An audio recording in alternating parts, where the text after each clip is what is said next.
Hello, everyone. Welcome back to the Hogeki Heroes campaign, the Trials of the Wickermen. Once again, DM Hyper. Tonight we are joined by Pod, Phil, and Jose as players, and Hedge is spectating tonight. He is packing because he has a long vacation that's going to take the entirety of December ahead of him. Life is unfortunately caught up with work stuff, so yeah. How's everybody doing, gang? Also, Phil is muted for a little bit because of the fact that he's got to cook a meal.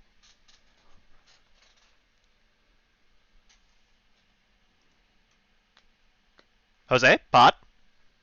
Yo. Sorry, sorry.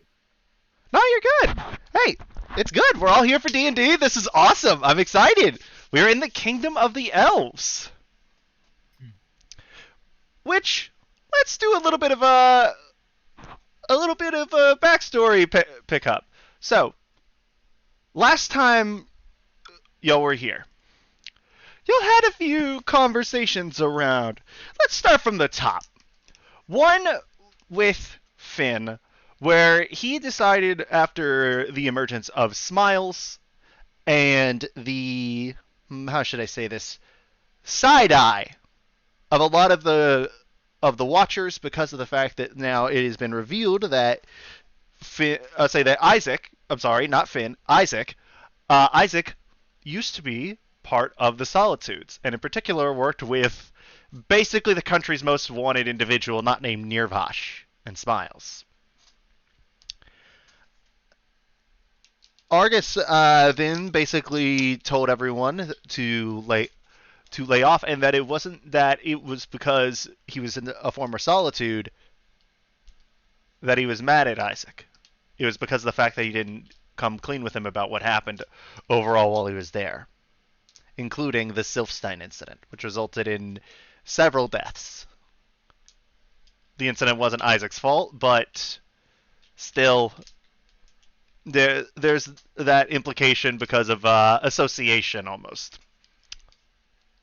After that, Isaac decided to go over to the Temple District and help out at the Temple of Ilmater, where he ran into his old compatriot Liam, who had, Liam the Apothecary, who had just brought over a bunch of medicine for the temple.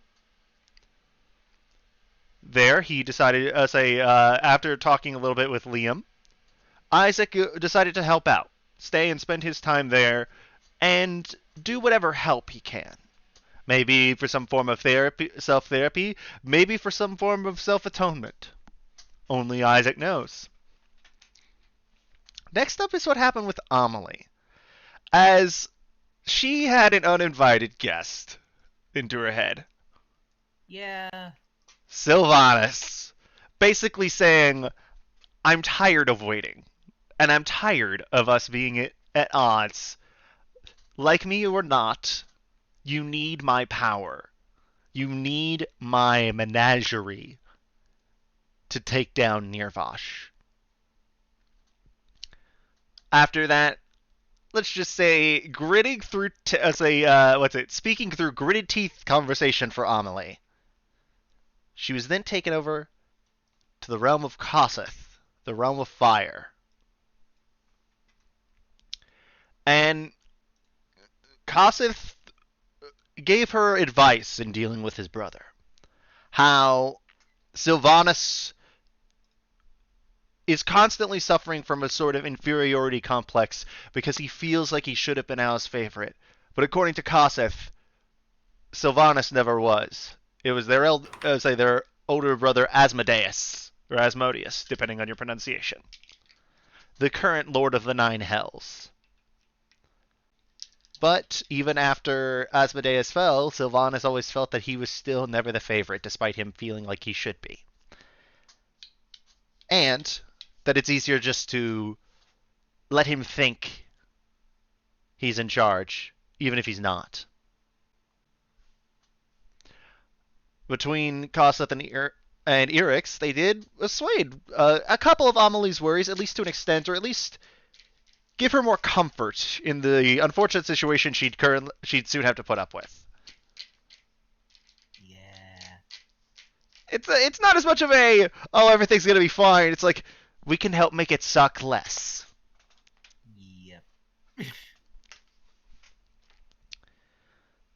Yeah, and then now and then to a little bit of a surprise situation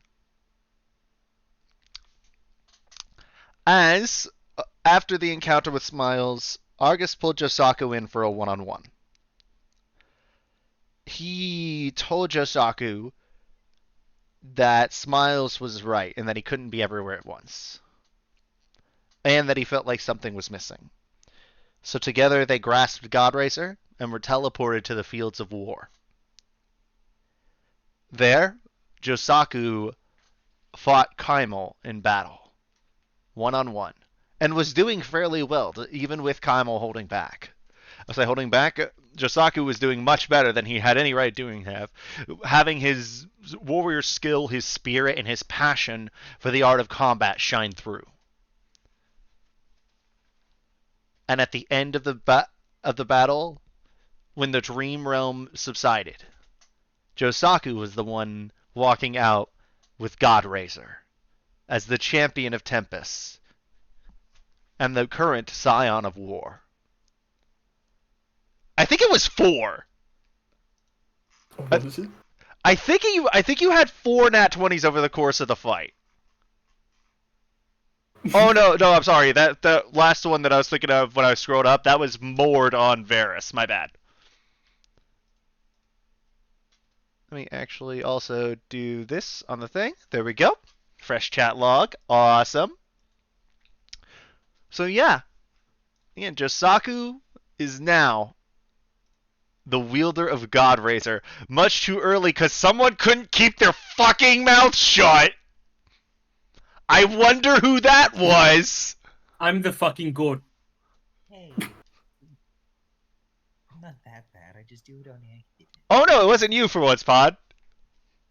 It wasn't. I'm not that bad. I just do it on accident. No, it wasn't Amelie. It wasn't. It was Varus trying to get clout. That's what summoned Smiles, and that's what triggered about 3 different things. None of which was supposed to happen yet, but someone had to clout. Again, Alright. I'm just so fucking good at it doesn't matter. I wish you could. Dude, that's our clout demon, dude. That's our clout demon, Yeah, dude. Oh wait, I just realized I'm also not sharing the screen. Allow me to remedy that. There you go. So yeah, the clout demon casually getting Josaku a reverie, not just a reverie, the ultimate weapon. Oh god, this is. You don't realize how much combat's are gonna trivialize now, but okay. So yeah, with that, say once that happened, y'all got a good little rest before it was decided that y'all would head off to Orinor that day because Amelie had acquiesced in terms of finding Menagerie next. Oh, and that reminds me that y'all were ordered to be one of the guests at the Mage Khan's wedding by personal request of the future Khaness consort Venhana.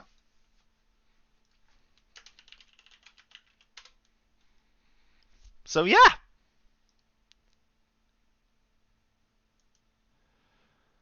Well, everyone. Now, as you have stepped through the portal, you find yourselves outside, which you weren't expecting, I'd imagine.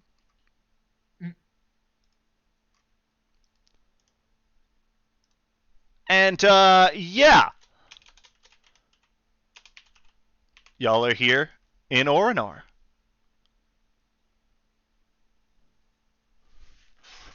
As y'all have found, again, you found yourself walking through the portal outside.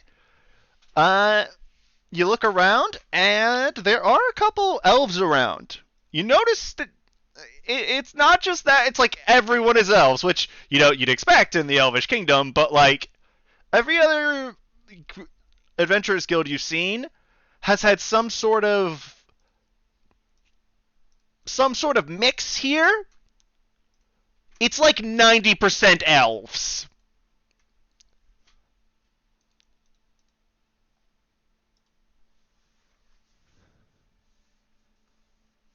So, what do y'all do? Are you looking around for anything, trying to gauge your surroundings? What would y'all like to do?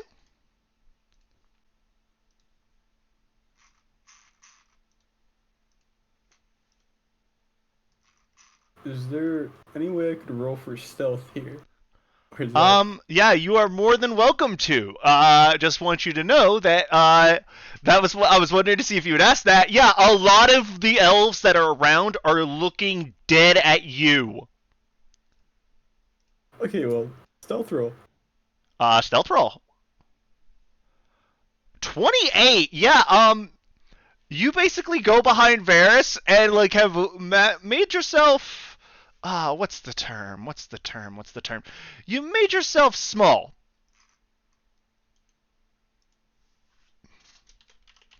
Ooh.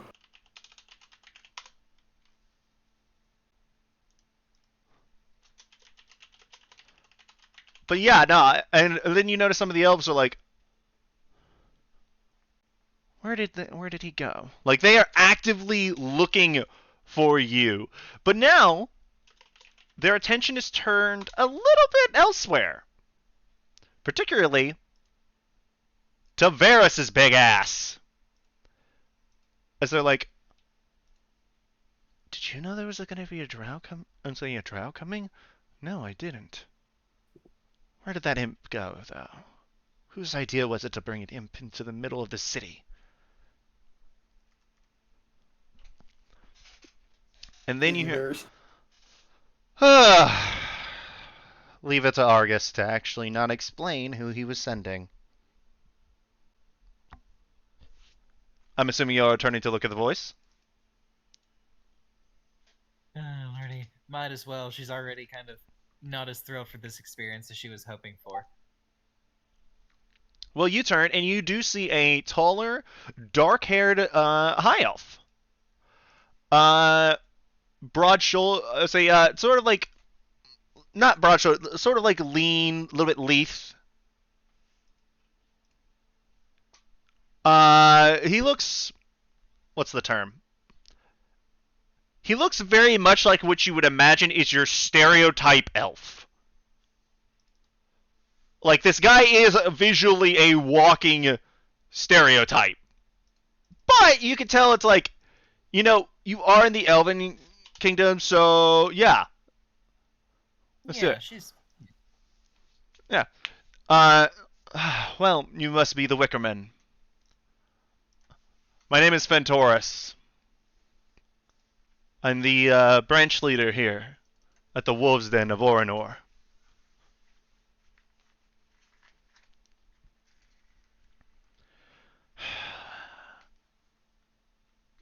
I'm assuming you are Amelie. Amelie kind of looks towards the rest of the group and just kind of eyes this elf. Yes, we have matters to attend to as well. That you do. And I'm more than happy to help you doing it. Say, to help you, say, to help provide you any assistance you need, Miss Rotier. As he does do his, a short respectful bow. You notice also about him, his armor is very much not like what you would expect. Every other guild leader has worn when they are in their cities, they've worn very much attire that fits the environment around. Like, Oro wearing, the leathers of a pirate. Argus wearing usually more of like a common man's clothes when he's like more casual, or when he's more official, he's wearing something closer to an amped up version of a Nyrian knight's armor. You have, Rosny, who's decked out in tech. Vanna, who is all in the fashionable clothes of Garmin. He looks out of place compared to the other like guild leaders and branch leaders that you've met, because he's wearing gear that looks like he should be in the middle of a forest scouting right now rather than in the middle of a city. He doesn't look as official as the other branch leaders.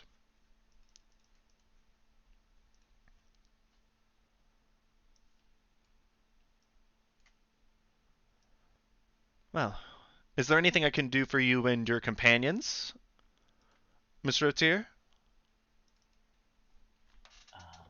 I am kind of blanking on what it is that we need to do, but I am gonna suggest him to guide us, expediently. And given her current state of mind and how frustrated she is with the whole Sylvanas thing, she's probably gonna treat him like one of the fucking maids at the castle.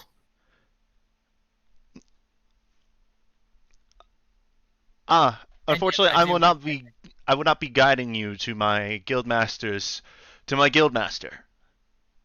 I I am on the branch leader, so it's my job to stay here. I've been told that you've met a few, including Willful, who is actually a good friend. Once or twice. He spoke highly of the lot of you. He said it has been some time since you spoke, though. As We sorry? don't go to that often. That is completely fair. He wasn't the only one to speak highly of you individually, though. And Dilius definitely sung some praises. As did Vanhana.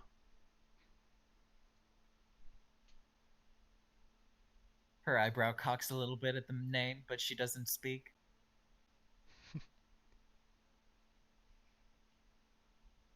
I expected a little bit more surprise.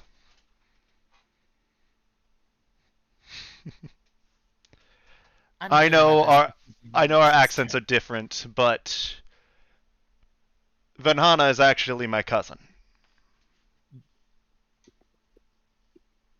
One of the Well, reasons that good she for was you. able to get the visa to Sprinfall is actually my intervention. So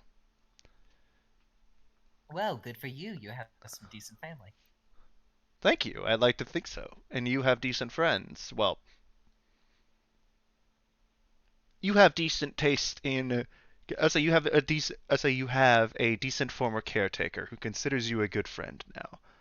The jury is still out on one of your companions.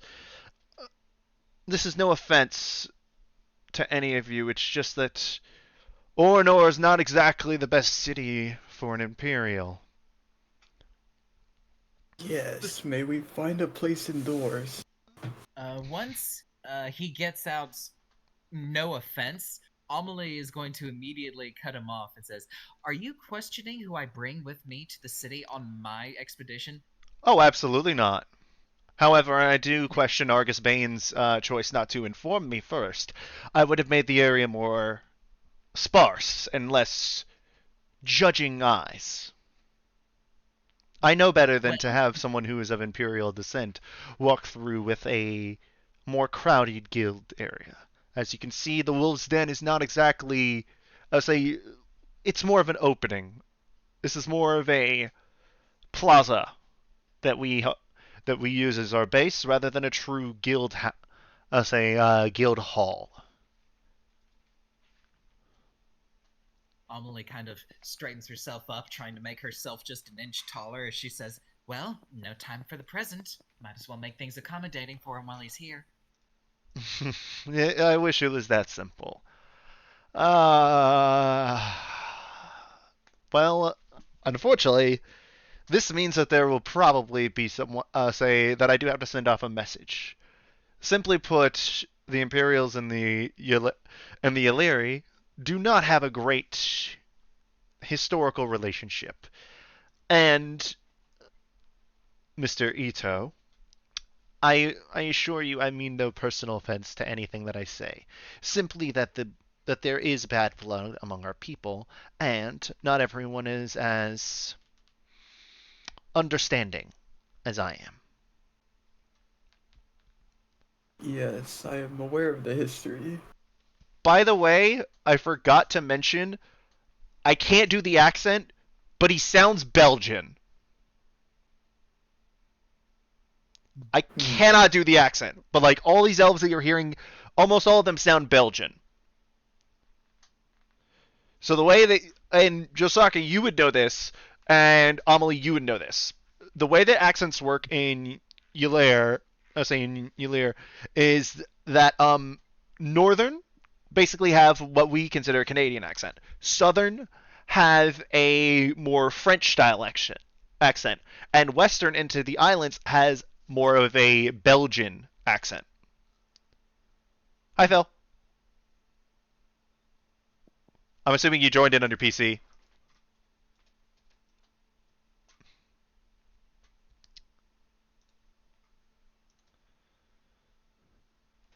Yep. If you don't say, then unfortunately, while we won't be able to immediately go, it is required that any after the last war, it has been a decree ever since that any Imperials that are traveling through Orinor must be escorted by a member of the city guard, along with a Justicar. Ah,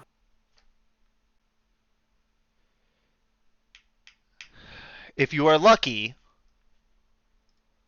it will be a more easygoing Justicar. If you are not, I am sure you have heard the name Solana. And Josaku, you have. yes. She among swordsmen, like just like how adventurers have their big three, swordsmen also have their big three.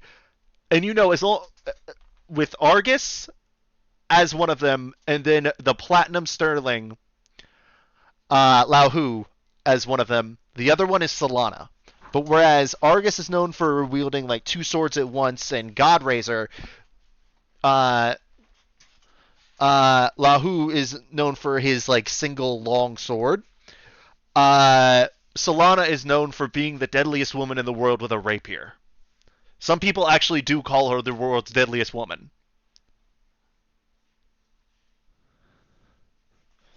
That would not bode well. Yes. Um. Well, it is a good thing though. I do have you a guide that should be able to help you through that. Early. Hold up. I gotta. Uliri. As you'll see, a red-headed high elf walk up, book in hand. Again, long red hair, flowing green dress, but not like a. It's not too fancy. It looks like it's more. What's the term? Practical. Very practical layout. Let's say with it. But again, holding a spell book and all that. Purple jewelry adorning her. He said, "Ah, so this is the group I am taking to see my aunt?" Yes. Yes, it is. And if you don't mind, first of all, Yuri, I'll say, I can't pronounce her fucking name. I even wrote it down. You're Leary.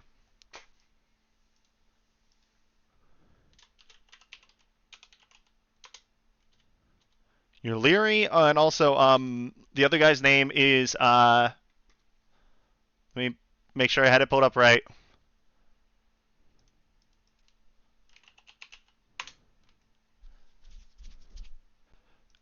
He knows, but he's peering around Varys to do that.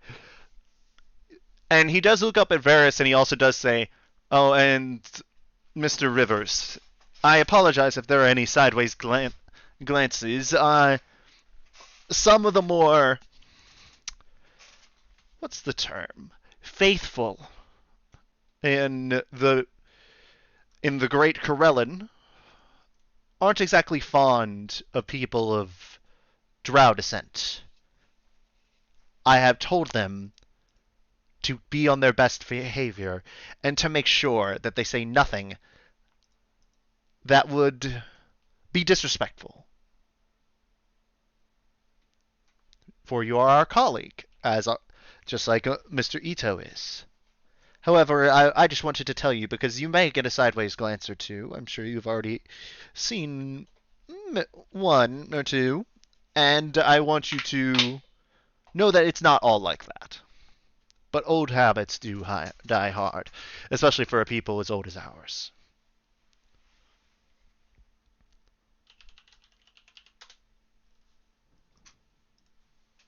All I have to do is prove them wrong.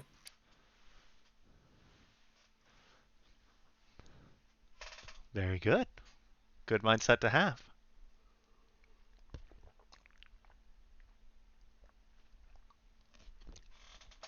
Sorry, I needed that drink. Holy shit. Ah! Okay, I feel better now. So, with that, y'all will be waiting for a while. May I offer you all any tea, coffee, anything else you would like refreshment-wise? I'll have some tea. Come. And he does turn to one of the, I'll say, actually, this is fun.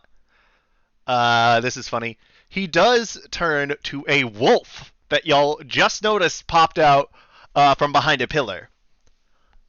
If you could go tell one of the attendants to bring some tea, that would be quite enjoyable. Thank you. The wolf gives a short nod and turns.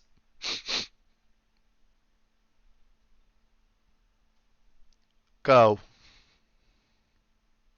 I know. Go.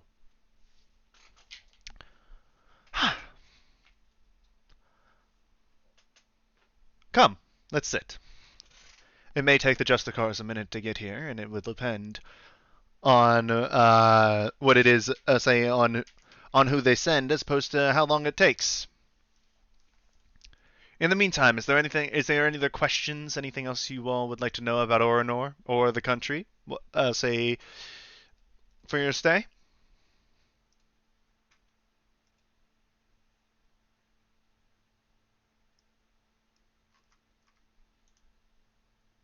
Nothing for me. Anyone else have any questions about the Elvish Kingdom? None particularly. Perhaps where maybe she might get a stiff drink. Can you guys hear me? Yes. Okay, I don't think my mic was working earlier. Alright, did you have any questions about the Elvish Kingdom? I have no questions. I would like to say my friend Varys Rivers here is single and ready to mingle. Be careful who you say that around, young man. Though I do very much respect, the, what's the term? Gall? The balls? Oh, by the way, Amelie, as I clearly just showed, I have no idea how to interact with high society, so I'd appreciate if you would take the lead on this. There's not really high society where you're going. It's just that you happen to be in Oranor at the moment. Which, as soon as we get out, I will speak with the Justicar and tell them that you are actually on your way out of the city rather than in. They may make the trip easier and let you do a little bit of sightseeing.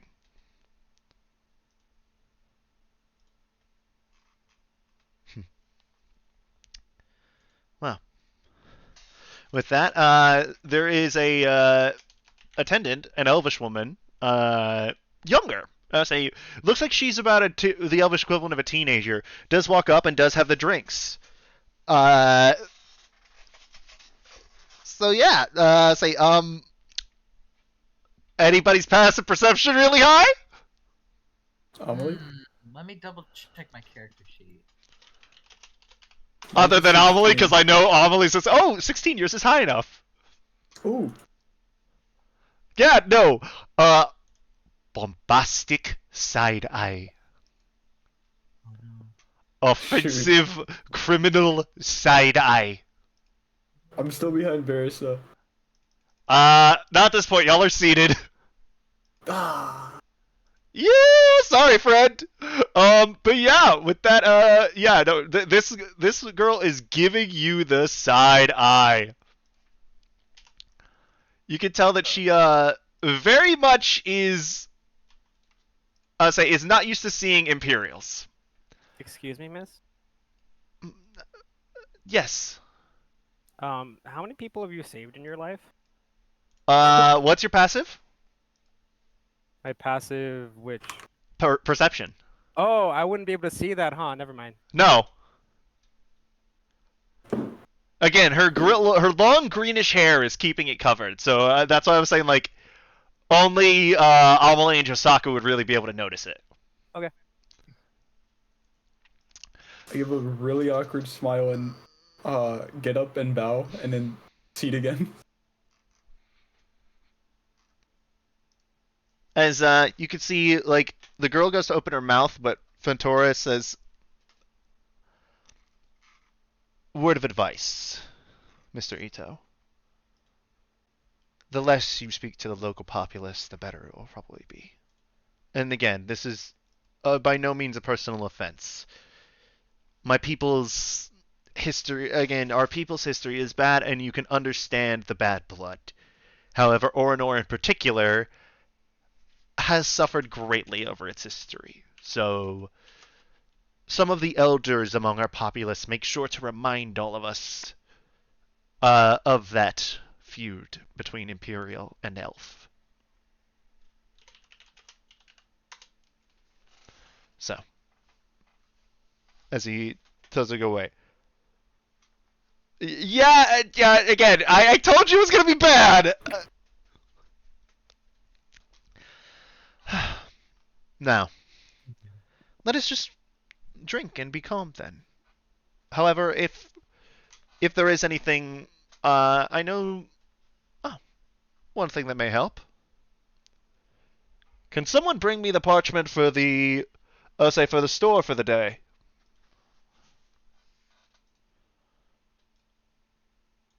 Someone does bring him a sheet with one of the things of stuff for the store in Orinor. By the way, you're not gonna find a better collection of magic items, most likely, outside of Sprinfall.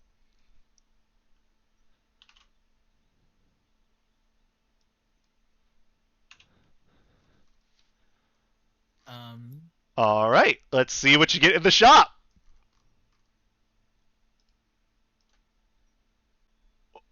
Okay, that's a shop.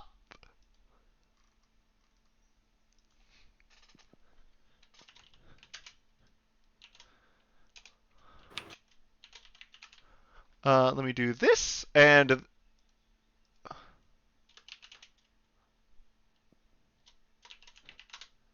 let's do that, and then let's post this store.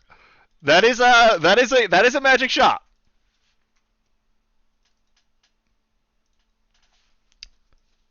Oh my goodness. Yeah, there's a lot of stuff to look at here. My goodness. What the? Is that you, Pot? Yeah, that's me. That's the cutest voice ever, dude. What the fuck? I'm dying. So yeah, Giant Slayer short sword, crossbow of warning, flail of warning, necklace of adaptation, a bunch of scrolls, a +3 rapier, rod of alertness, +3 ringmail. There's a lot of good stuff here. Oh man, I forgot about the prayer beads. That is a hell of an item. Yeah. Shit. So wind walking, yeah, no, what it gives you is da da da da da. So in the notes of the prayer bead, you see that it has 6 uses. I'll say 6 beads of wind walking. Basically, that's 6 uses of the wind walk spell. There's a reason it costs that much. Potion of resistance. Okay, take that much out of your thing. The resistance against force. You never know. Oh, I just realized why. That's smart. I didn't even see that. But yeah, no, it makes sense that the elves would have it if anybody would. I have 2 questions. What's up? I guess the first one is the easiest one. Can I have the scroll of Conjure Fey for the listed price is 2,500. Yes. Okay. I'm gonna do all that in a second. Second question. Remind me where we are. Is it in a bar or a drinking area? Y'all are in the middle of the it's called the Wolves Den. So this I'm so it, sorry, thank you. this is basically like the guild hall, but it's a plaza instead of a true hall.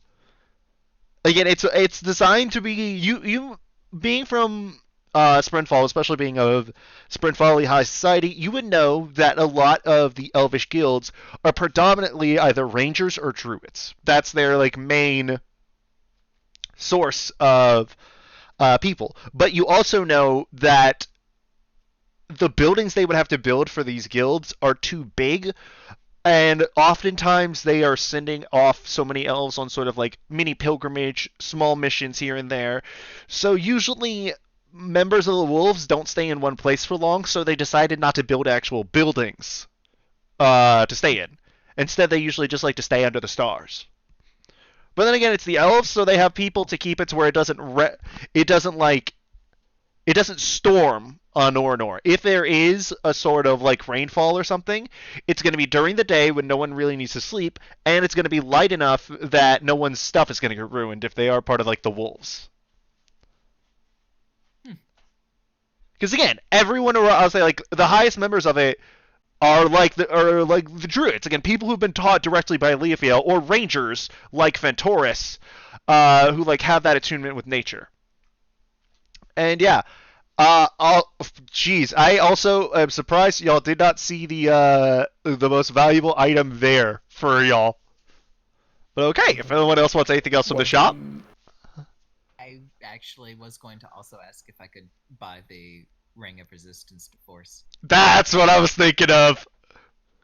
I'm going to remove 852 platinum, I believe. Let me conjure that. No, 856 platinum. That sounds right. Yes. 856. Yes, that is correct. Yeah, go for it. All right. Do you want help And paying for anything, Pod? Because I'm not gonna be buying anything for the rest of the campaign. okay. Why wouldn't you be buying anything? Because I'm already like caked up on magic items, and I'm already full on attunement stuff. Fair enough. I'm gonna have to hop out in a bit, but I just want to state I can't remember how, but I have 44k gold. We got a ton of gold from like the last thingy we did. You gotta go from because it was the Obsidian Steed. Yeah. So if you want me to, I can buy this for you, Pod. If you want, you can just save your gold in case you have something else you really want later. Having an item that doesn't require attunement that gives you a nightmare on command is pretty powerful. That is pretty cool. Yeah, I mean, there's a reason that the Obsidian Steed is over 100,000 gold as opposed to with the fair thing, because also nightmares, I believe nightmares can fly. So you have a flying demon horse that you can summon with that thing. And it's not like and remember, the artifact itself is indestructible. Except for like the highest tiers of magic. On top of that, it's something that like anyone can use. You don't have to be of a certain level. So yeah, that's why the Obsidian Steed is so valuable. All right, so yeah, Amelie, add the Sapphire Ring of Resistance. Hedge, add the Potion of Resistance to Force. And also Pod, add the Scroll of Conjure Fey. Already done. Thank you very much. Necklace of Adaptation. If you have the money, absolutely you can. I think he just said he has like 44k gold. Yeah. All right. Take it. Take the money out and add it to your inventory. Remember that the Necklace of Adaptation and the ring do require attunement. Just a heads up. And again, this is one of those things like if y'all are going into a situation where you know like you may need it, y'all can swap around your attunement items. It only takes an hour to attune to something. All right. Only when I did something with Josaku while we were in a semi-crowded area. You're gonna do what? Secretly, she would like to kind of nudge Josaku and ask him, "Are you planning on making any purchases or eating here tonight?"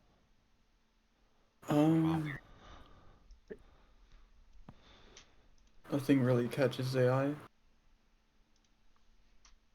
Any drinks, any bread you may want, anything.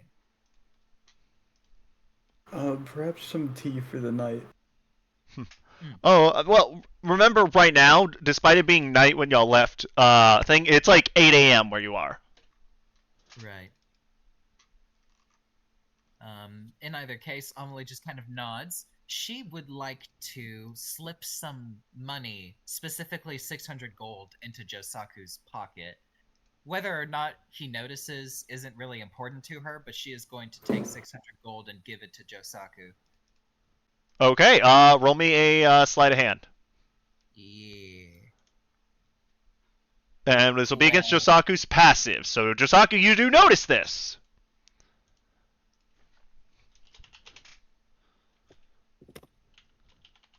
Much appreciated, Amelie. Yeah. Without looking at him, she kind of mumbles to herself, tip big while you're here. It's not going to help much, but people will kind of like you whether they realize it or not. Ah, Don't tell anyone where you got this money from. Don't answer any questions if anybody does ask. I see. Understood. You give good she advice, was Miss saying- Rotier. Oop.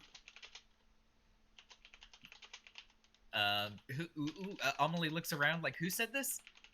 That would be Fentoris. Ah, yes, she forgot he was here. Not only that, he is a high-level ranger. That wisdom be good! Yes, well, anyway, this is concluded what Amelie wanted to do. Understandable. Oh, shit. As you do see, walking up, how should I describe this? Imagine elven paladins.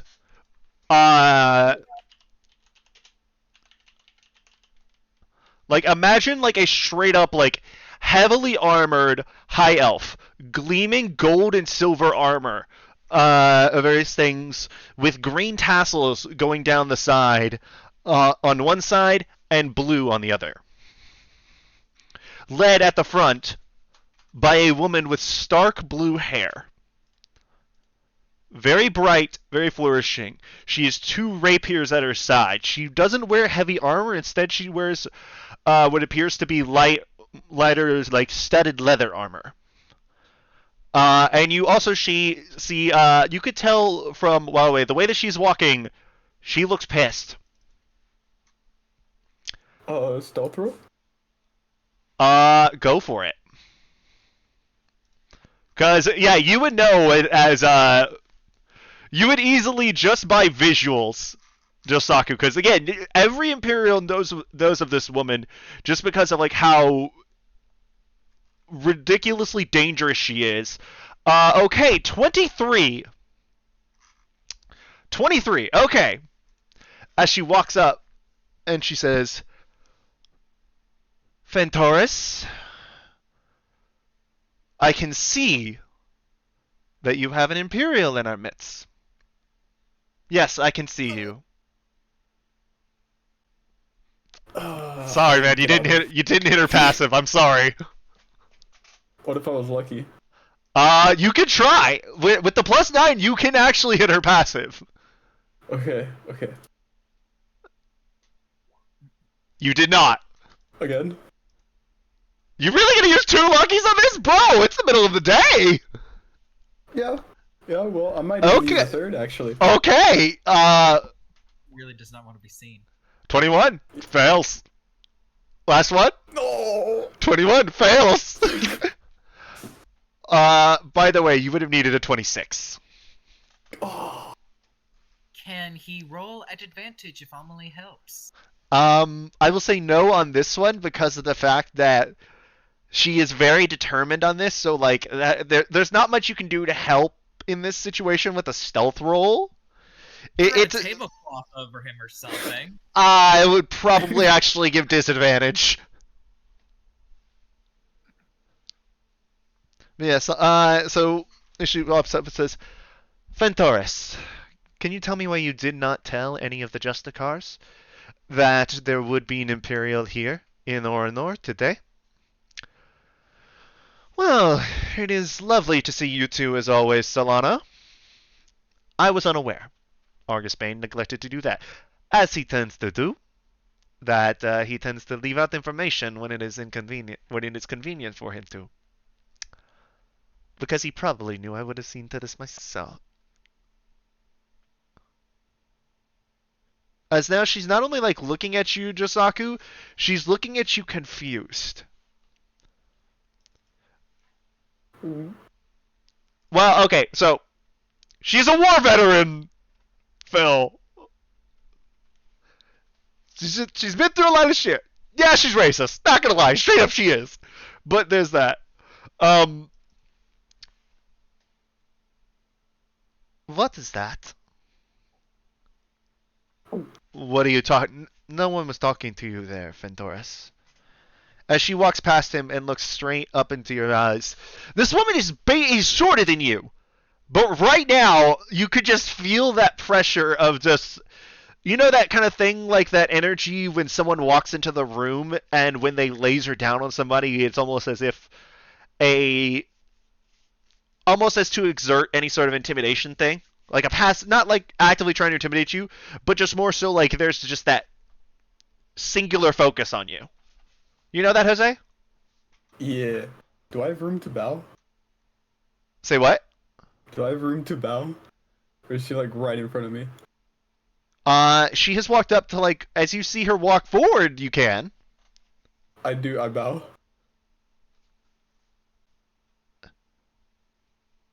Your bowing is not necessary, nor is it. I say, nor will I return that. However, I do want to know how you got your hands on that. As she's pointing at Godracer. Oh, this. I undertook a trial in another realm. Hmm.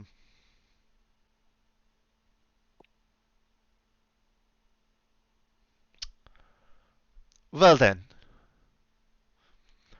By order of the High Justicar, if you wish to be led to Orinor, and not detained for any unnecessary entry, you and I shall fight. Right.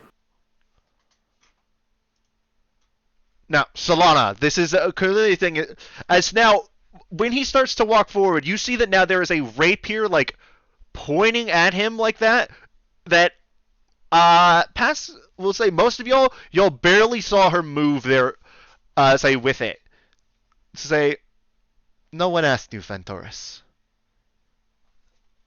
August Bane constantly denied me the chance to actually, to actually combat the wielder of Godraiser. He constantly said that any sort of fight between us would be unhealthy for all of those around it. And I agreed to an extent. However, this young man is not August Bane. Are you, Imp? I am not. It is alright, Ventoris. Your funeral. Would you like to roll your initiative, Josaku? This will say more than my words ever could. Yes. Let's see how you are as a... Let me do this, and this. And, okay, so initiative 20. Okay, wow, that's really good. Oh.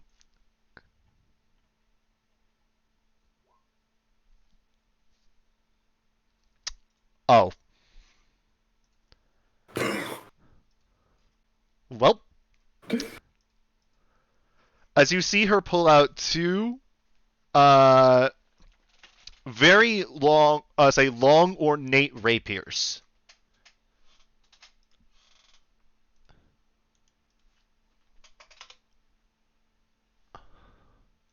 The rose basket.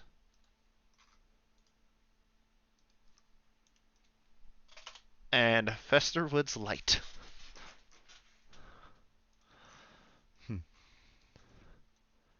Don't worry, Imperial.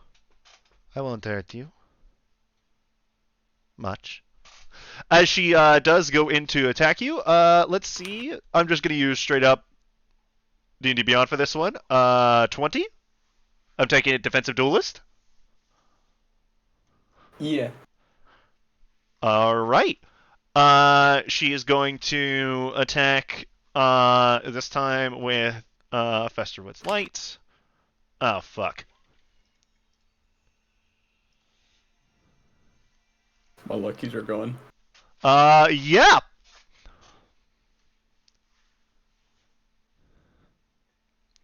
Welp. Okay. So with this, you're now going to take 17 points of slashing damage. On that first attack, and then now she's going to do her let me make sure I am doing this correctly. I'm trying to make sure how many attacks she has. Okay, she does have 3. So she's going to attack again with the Rose Basket, and then use her bonus action to attack with Festerwood's Light. Does that pass by through Defensive Duelist or no?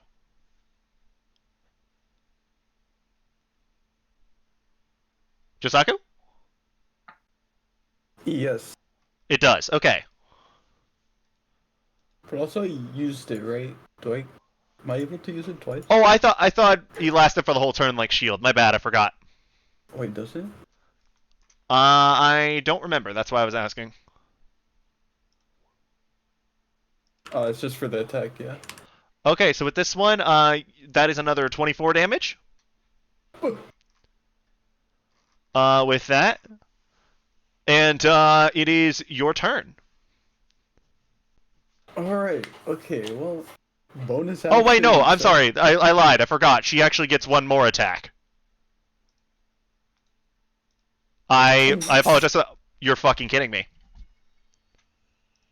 Well. Yeah, well. Well, my guy, I'm sorry. Oh my god, she rolled max damage. Well.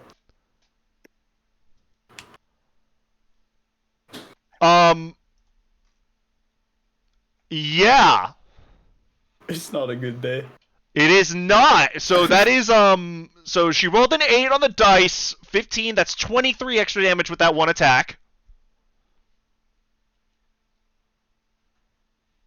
So yeah, now it is your turn. My bad. Oh yeah, how much damage did I take from that? Okay, so between her attacks, the first one of Festerwood's Light, you took 9 plus 8, that's 17. Or the last one. The last one was 23. Okay. I'm at 30 health. Okay, second Oh, one. wait, no, she's Piercer. Those actually dealt an additional, Oh, and she rolled max damage on that. Okay, so add an extra 11. 19 health. Bonus action, second win. How much did that do to you? I have max 94, so that's like 75. Oh my god. Okay. This is I guess the god, like whatever dice gods are. This is RNGesus paying you back for all the as well as you did against Kymel. I'm off my game right now. It's lore accurate. It is actually, yeah. Go for it. Your turn. Okay, second win. I get 12 HP. Let's see.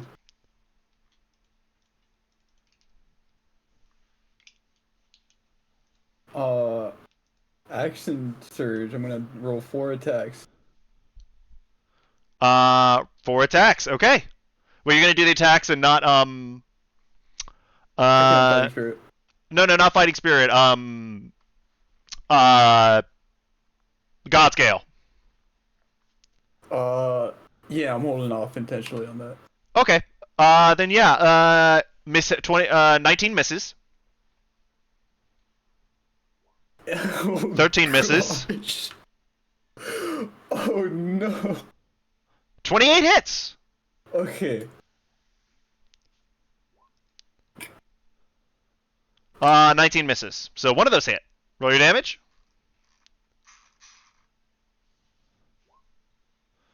14. All right. As you do manage to land. 11. Oh yeah, 11. As you do manage to land a hit on her.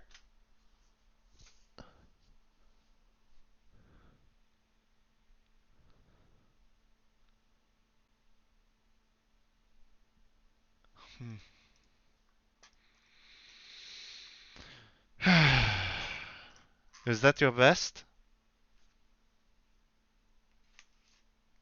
No. She does actually sheath both of the rapiers. It's Then not we will fight again when you are at your best. that However, much. there were 2 points to that. Fentoris, I will accompany them. And it's like, I say she turns to the guards, of which there are 4 of them. You 2 can go home. So you 2 can go back to the post. They mean us no threat, including the imp.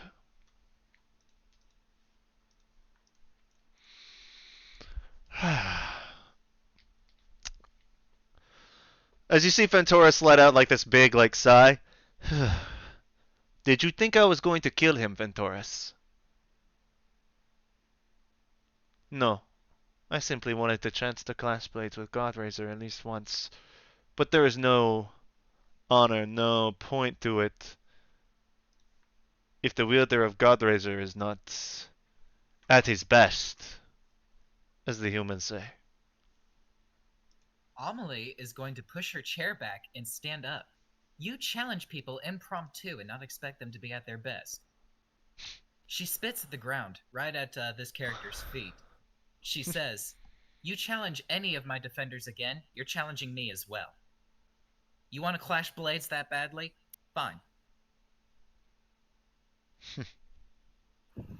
But they're my blades as well." Loyalty to your friends is an admirable trait. Would it be that we had more soldiers like us, more leaders like you during the war? The losses may have been less.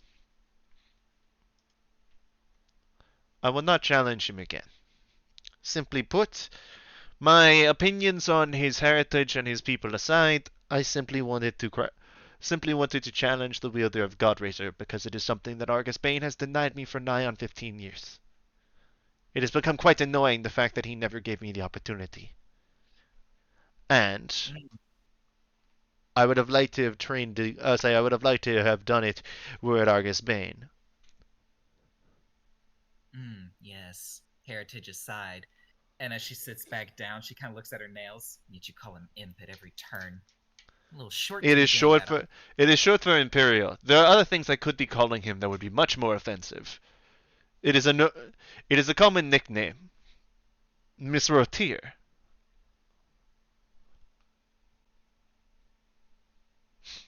She's still looking at her nails, not even giving her eye contact, wondering if she even heard the last remark. You're a little short to be calling people that.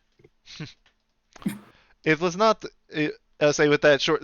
Again, she ignored it and explained that it was that imp is short for Imperial. It's like a It's like how in World War II the U.S. took to calling, to shortening Japanese to just those first three letters. I'm not gonna say it because of the fact that I don't know YouTube's stance on that, so I'm not gonna do it. Yeah, I think with Amelie's position in society, she is familiar with this nickname. Still doesn't leave a good taste in her mouth. Yeah. Especially not when someone that she's this close to. Again, it's one of those. It's not offensive. It's one of those things like you go like, you're really gonna call him that? All right. Shit, it offends Amelie. Yeah. She's sitting at this table. If it's any sense, it's not a slur. It's not a slur. That's all I want to specify. It is not a slur. There are several things she could be saying, but that is not what. But that one is actually rather tame. She said, "Imperial, what is your name?" Josaku. Josaku. Ito. Ito.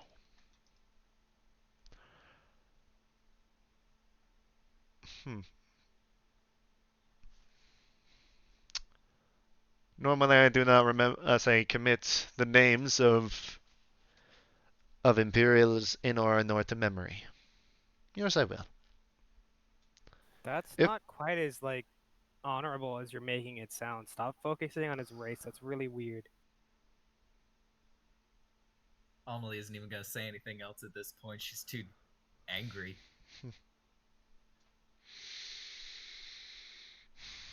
young man, have you ever fought in a war? No. I have. Against a race of people. Two races of people. I have seen friends die. I have lost loved ones. So, when that war goes on for hundreds of years, you begin to see an entire race of people as your enemy. I know that we are currently at peace. However, as the saying goes, old habits die hard. Elves have long memories. We do not exactly forget what happened in the war on both sides. We are not going to act like we are blameless in any sort of incidents that may have happened. I will say I personally am.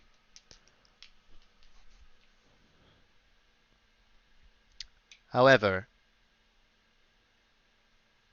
it does not help that I'll say how many men of imperial heritage I have had who have tried to end my life on numerous occasions. However, you are right. In one regard, I'll say in that it should not define them. So, come, we will escort you out of the city. However, Josaku Ito, Yes. if you do not mind, I would like to cast a I would like to cast a small spell of disguise on you. Simply put, it would be better suited if an Imperial walking through the streets of Orno did not look as if an Imperial. Right. You can see Amelie like shaking in her chair. She even loudly like kind of huffs, but she doesn't say anything. This is not for myself. This is for a what is the thing? Hmm. This is to make sure that your friend has no issues. Well, I can guarantee that me and my men will make sure to impede you none and make sure to not have anything happen to you. At the same time, the others around, I'll say, may not have the same mindset. She kind of curls her lips and she says, I know. Daddy used to do the same thing to me when we would go on more dangerous business trips. She kind of licks her lips and goes back to looking at whatever it was she had in her hands, whether it be her claws or her drink. Yes, I've been unfortunate enough to have escorted your father on on a business trip one time. Your father is an asshole. That much we can agree on at least.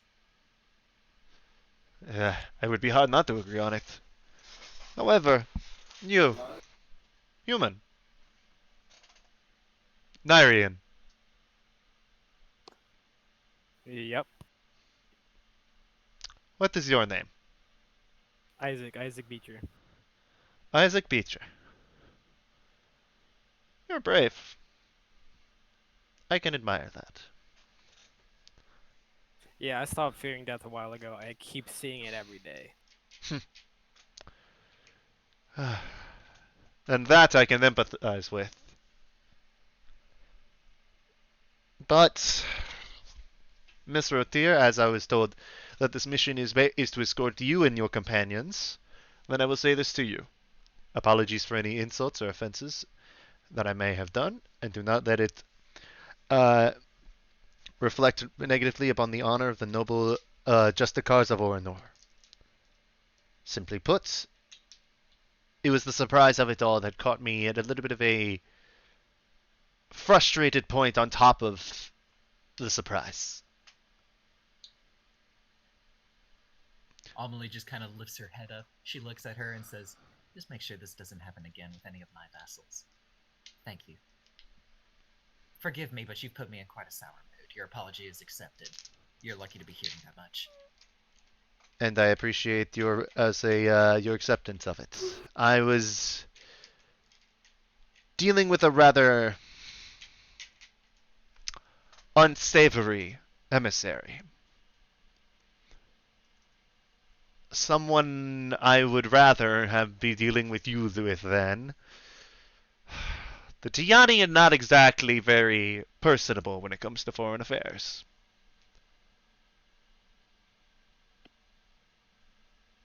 Once again, no response. I'm sure, what's her So, name again? Fuck. Solana. Solana, thank you. I'm sure Solana can recognize the intelligence anomaly. Like, she knows how business works. She knows how politics work. Well, Even vaguely. do you remember who the Tiani are?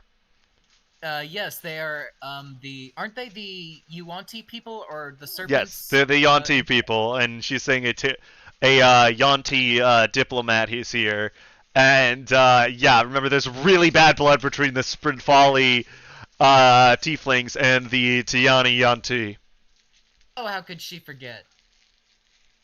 I was just making sure because like there's that backstory stuff, and it's been a while since we've actually like touched on anything like that, so I was just making sure. No, that's actually kind of what I was. That's kind of what I was referencing when I said, Amelie's dad used to do that kind of stuff when they would go on dangerous business trips. Oh, That's y'all wouldn't kind of go what to I was Tian. Tieflings are not allowed legally in Tian without well, freely that is. It could have been very strained and awkward business relations. That wine Yeah. do be good though. It's global. It do be, but at the same time, like it's high contraband in Tian. But yeah, no, now you'll walk out. Well, in that case, good. Grab your things. She isn't talking to you, by the way. She's talking to your. I have to pronounce her fucking name right. I have to pronounce her fucking name right. I can never get her fucking name right. Uliri. Yes, ma'am. As she does go and grab her things, as now you'll get to see the city of Orinor.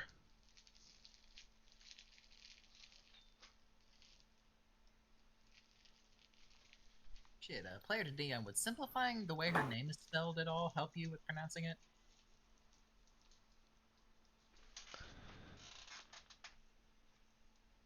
I mean, it's Just more like, so that it's more so just it's Uliri. It's like Urliri, and Yeah. I just need to stick on it. It's Urliri. It's just that I keep want to say Uliri, which I might just change it to that anyway.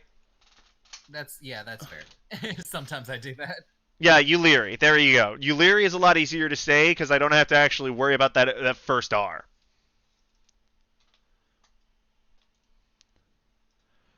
Uh, Uliri Ashlight. And Sometimes as it takes saying the name a lot to realize that it needs to be. yep, and as you all are walking through the city, Uliri does actually say things to you.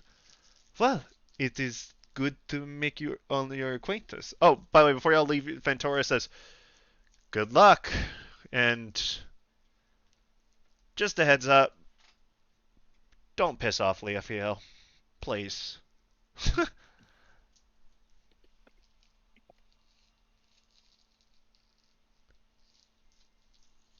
So yeah, he says that to you guys, and no, no, no, yeah, but like, not really. Imps are like different. Like tieflings have like devilish blood a little bit, but it's like a different thing. But yeah, Fentoris said that, and then Solana said, huh, "Not even I am that bold or that crazy. I would hope none of you are." But yeah, as y'all are walking around Orinor, because it is a really big ass city.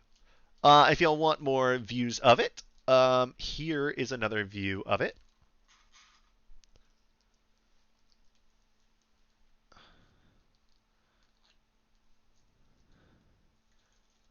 Some people have taken it to calling it The city of Grace. Oh, ooh, majestic. Uh huh. Ooh. It is very very pretty. And let me find something else. I need to find the details on this for knowing how to say this because I realized one of them did not pop up properly. So let me go ahead and pop this in. This is the last one for this. Actually, let me do that. And then that is supposed to be 2300 by about 1540. That makes sense. This,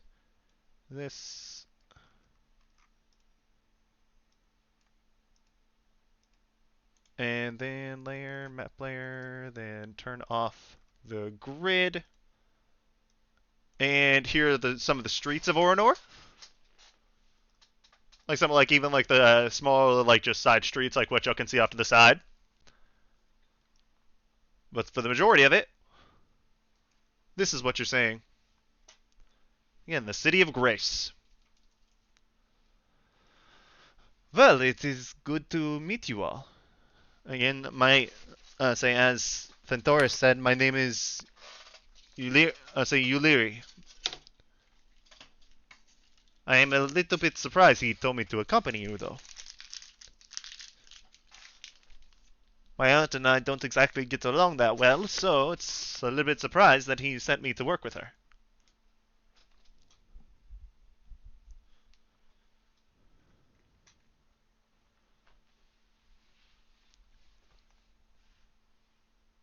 Wait, who's your aunt? Oh, Leafia Lasmanvale. Ah. Yes, this is Oh. Leafiel's niece.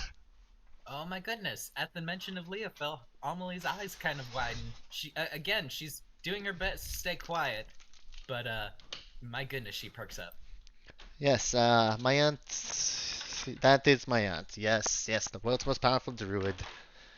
Yada yada. Bullshit, bullshit, bullshit. Yes. Oh, she taking students?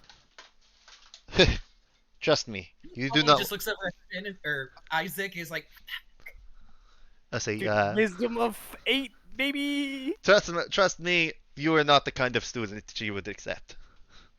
Oh, no, I don't know nature stuff. That was the thing. I am not very I'm not nearly as nature attuned as others around, but at the same time, I am smart enough to know that it's not exactly a thing you can hide. Now, if Mr. Atir here had asked, I would, as I would have said. I'm sorry, I keep dipping out of the French accent. She's got a French accent. There you go.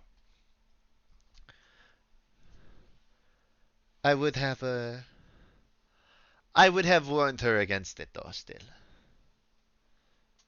simply put, she is not the easiest individual to get along with.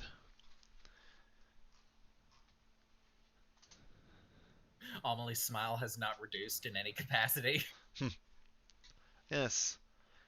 However, you do. I will also compliment you, Amelie. Something in She particular. like perks up being addressed. She leans in and says, "You do travel with a group of handsome companions." Oh, her mouth is kind of agape as she turns to her party and then looks back at her and is like, "Feel free to take your pick." Hmm.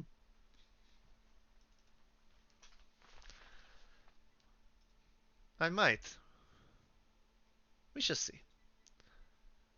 However, I do also notice one of you, the two of you do carry spellbooks. You are, you practice, wizardry. Oh, I dabble. It's just to broaden my horizons and to get my parents to shut up. Well, I wish wizardry would have made my parents shut up. Instead, it made them yap at me more for not going into druidic magic.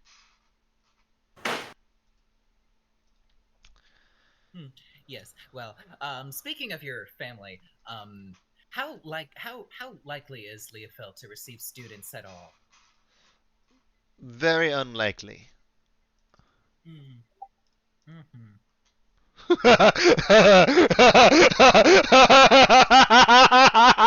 Y'all in the video can't see it, but like Hedge not being a call.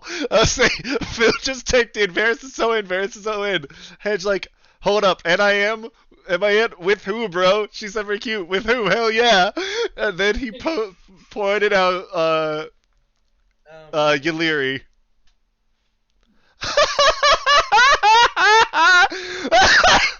But yeah, Amelie is not the slightest bit dejected, as she basically just kind of cocks and says, Ugh. "Good to know." Hmm. Yeah, no, she is. Somehow this has turned her mood around. You have no idea how, honestly. If you don't mind me asking, what school of wizardry do you do you all partake in? I'm Wizardry is a little bit more rare among the magical types. You usually hear people practice either druidic magic, sorcery, or holy magic. Wizardry is much more uncommon here, though I do know that from especially where you're from, Mr. Otier. Or is it okay if I call you Amelie? Please. Thank you, Amelie. And Isaac, Josaku, Hello. Varus, and Kaba. See, doesn't that just feel so much nicer? It does. If it is any indication, by the way, Josaku, I am too young to have fought in the war. By the way, in terms of like age, she does look around like in terms of like human equivalent, she looks around like early 20s, like 19 at the youngest.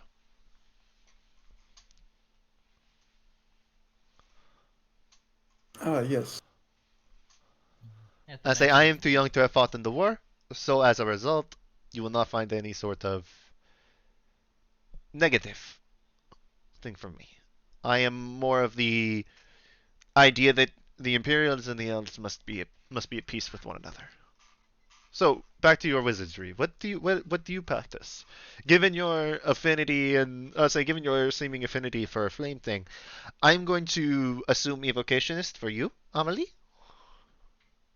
At the mention of war, Amelie gives Sylvana a kind of glance. Solana, It's yeah. not a spiteful one either. It's more thoughtful, like she's planning on saying something to her later.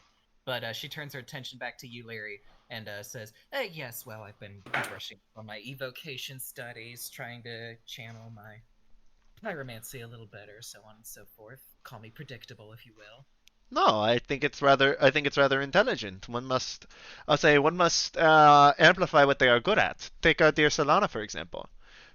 Proficient in wizardry and druidic magic, as well as very proficient with the blade. She gives a very wide, devilish grin, the same kind of grin she uses to freak people out. She says, "I wanted to kill bandits, not my teammates." It's still understandable that you would want to have a sort of a specialty on top of that. And it seems, and if that, as she does see, again, remember now at this point, Catalyst is like this bracer all the way up your arm. Yeah, That it's is obvious. is a very powerful artifact. I can feel the fire magic just radiating off of it, as well as the heat. Very, Um, very as a very, very powerful artifact. Very beautiful artifact, if I might say. And what of you, Isaac? What wizardry do you specialize in? Hyper. When I use Kindless Summer, I can't use Blade Song, right? I would say no. Okay, sick. In that case, I'm gonna say, actually, you might be familiar with my brand of magic, and I activate Blade Song, start like dancing around, throwing Drake Siphon up so it makes like a whistling sound, like one would while doing a blade sound. Mm-hmm. I am a blade singer. Ah! You and Jessica Solana share that. I'm sure she's much better than I am, as I am self-taught. As am I, Finn Fairplay. Oh, sorry, not Finn Fairplay. Isaac Beecher. She would have said Isaac Beecher. I'm still getting used to that. Me too. How did you know that? No. She didn't say it. She said Isaac Sorry, Beecher. I'm just fucking with you. I'm just God damn it! This is still hyper. Still, I've been so used to calling you Finn. Yeah, fuck, boy. Oh fucking hell! But yeah, she said Isaac Be say I am self-taught as well, Isaac Beecher. I do not want. I wanted to learn my own way. If there is any sort of magical ability among our people, it's not as proficient in me. Most of my abilities are just only done to enhance my swordplay. There is a reason that that among swordsmanship, my only equals are said to be Argus Payne or Lahu. I know the latter is my equal because we have dueled each other to a stalemate. The former, Argus, has never actually given me that fight I desire. If nothing else but just to see who is better. Yeah, I learned from a guy behind a bar. Everyone has to start somewhere. And it's respectable that you raise yourself up from that, though. Particularly to someone who can wear that. And she points at your necklace. I don't have to be very magically attuned to know that that is something different. I don't know what it is, but it is something. Do you want to see what it does? Not in the middle of Orinor, no. Yeah, I wasn't gonna actually show you. That would be a very, very bad idea. Yeah, I was gonna say too bad and then be like, haha, I tricked you, but Magic is permitted, but given the fact that I don't know what it does, I would suggest against it for now. it summons puppies. Oh, that would be acceptable. But I also do not believe you. Can I roll deception? Absolutely, she'll roll insight. Yeah, let's go, baby. What'd you roll? 15. Did it not send? No. Oh, there it is. 15. Meets it, beats yeah. it, man. Oop. Damn, you rolled a 1 and a 7? Yeah, baby. Okay, Well, yeah, no, meets it, beats it. Schneider. I do not believe that. Yeah, that was a lie. Yes, no. It is good that I was the one to accompany you because of the fact that people tend to know to give anyone I am walking with a wide berth. As you do notice that there are elves like giving him a wide berth. And by the way, all to y'all right now, Josaku actually looks like a Nyrian. He does not look Imperial. Specifically, South Nyrian. Chisaka, if anybody asks, you're my cousin, okay? Got it. Yeah. My name is Carl Marcus. Why do you not just say that his name is Joe? Because they might think he's Joe. Joe Mama. My mother has been dead for well over a century. Yeah, well, mine not as long, but yeah, mine is dead too. Oh, that got depressing very quickly. Way to go, Salana. You just managed to make to kill the vibe. She tends to do that at any event she's invited to. I do not. Yes, you do.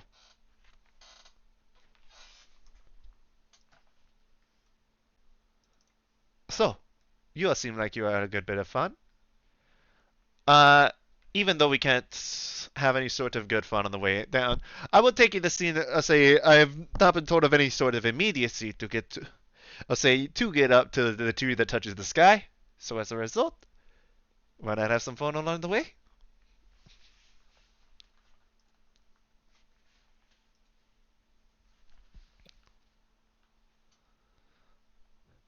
Sorry, I'm distracted. I'm sending my roommate a text. No, you're good. She's just talking, and again, y'all are just like walking like a solo. Again, it's a big city, so y'all have time for these whole conversations through this. Again, this is like part of like getting to see Orinor, like also get a vibe on some of the elves. They are going to be talking to, like Ventoris is very official. You could tell that Solana is very reformative, old school, like someone who realizes that there's shit. Say that like Shit's bad, but it's not bad. Yeah. I get what you She's also bad with people, if you can't tell. mean. She has a charisma of 5. Mood. Yes, she makes she makes Isaac look charismatic. Dude, my charisma's a 10, bro. I thought it was an 8! So my wisdom's an 8. I thought you had an 8, like 2 different abilities. What? No, I have a 6 in strength and an 8 in wisdom. Who the fuck is it that has a shit-ass charisma in our party? I don't think anybody has a bad charisma. I think it's just the Is it wisdom. Kava? I'm at 13. No, Kava has a 12! And no one has shit charisma here! So, like, Solana is like, again, imagine those people that have no idea how to communicate. That's what she is. Yeah. I can do that easily. Yes, but... So, tell me more about yourselves. Why... I've been told to take you to my aunt, but no one has told me why. Why? Why has a beautiful tiefling and 4 handsome attendants been sent here to the city of elves, to the city of grace in the kingdom of the elves, and seeking out the world's greatest druid? It seems like something out of a fucking fairy tale. We were sent here through invitation. Invitations. Invitations to what? My aunt doesn't give out invitations. She is a... Solana, how would you describe, Auntie Lee? The word bitch comes to mind. No, not that one. Oh, yes. Crotchety bitch. In common.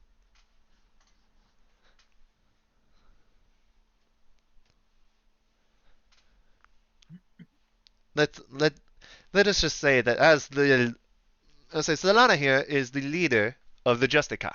They are the elite guard of the city and also considered sort of a vanguard for Orinor. The last defense of Orinor will be the Justicars, as well as any sort of high-end execution of the King's justice that needs to be done. The Justicars will be sent to deal with it.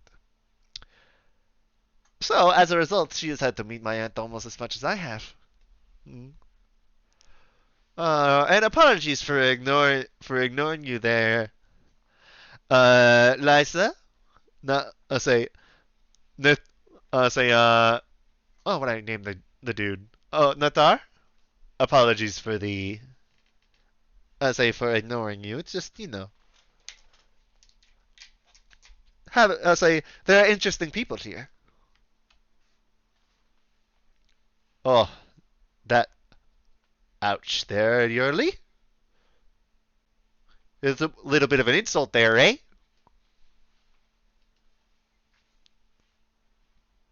And again, I can't do Belgian, so the woman of the 2 guards speaks with a Belgian accent. Spoiled brat. I can hear you. I hope you do. So, with you all. No, seriously, what the fuck brings you here? Do you want to tell her, Amelie? Well, yeah. I'm kind of blanking. Don't Sorry. tell me you actually came here to get teaching from my aunt. She's supposed to help us find an artifact of great power, but also if they could teach Thank Amelie, you, I that'd be forgot, sick. Sorry. Not Huh. like actually sick. Sick is like a Nyrian phrase that means like. No, cool I know or I know what sick means. Isaac. How old do you think I fucking am? You're an elf. I have no idea. Okay. That is fair. That is very fair. One moment. So I am 113. Oh, my very single friend here, I point at Varys, is about in his 20s. Half elf. Dra- uh, your attempt to be a wingman is not exactly the best right now, you know. I'm not very socially inclined. I can tell. It's cute. Not as cute as my friend here. You can give it up for the moment. I will do that. Thank you. You don't have to lay it on thick. So, with We the are. any sort of thing, and again, the rest of you say it's not like you aren't a picturesque group. But then again, with adventurers, you find that more often than not, those that don't get scars usually end up being more attractive people. Yeah, no, hold up, I got time to hedge.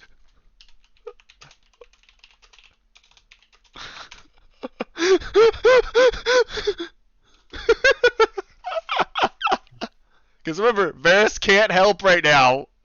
Yeah, I know. And I'm so bad at this. I warned him. I know. But yeah, with that, I'll say from there, she eventually y'all are going to get to sort of like the edges of Orinor. Uh, well, this is the edge of the city. Tell me, if you do not mind me asking, so yearly, where are you supposed to meet your aunt? Apparently at Zitri. Oh. Oh. Oh, this is She looks at Josaku. I do not envy you, Josaku Ito. Why is that exactly?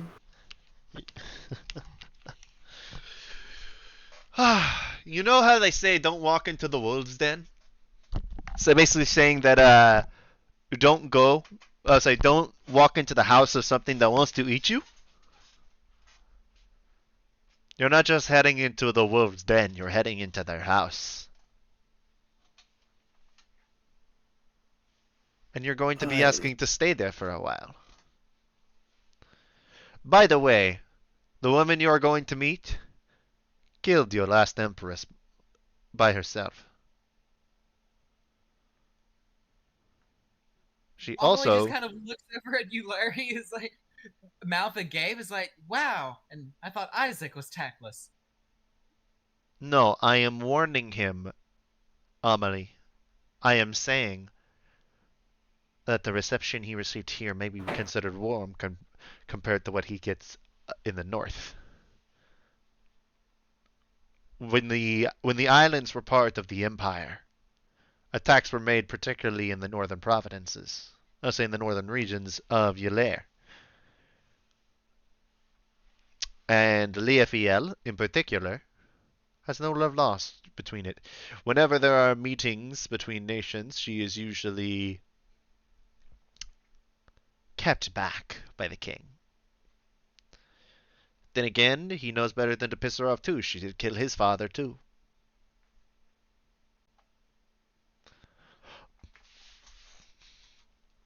Okay, are we going to sit here and talk about how bad of a woman my aunt is for a moment, and actually talking about some of the shit she's done, or are we gonna get walking and actually talk with interesting people? I'm going to do that. But bye, Solana. To be fair, you kind of just stopped. Oh, she's leaving. Yeah, well, no, she is now dragging Amelie in particular, and hoping the rest of you follow. Oh, okay.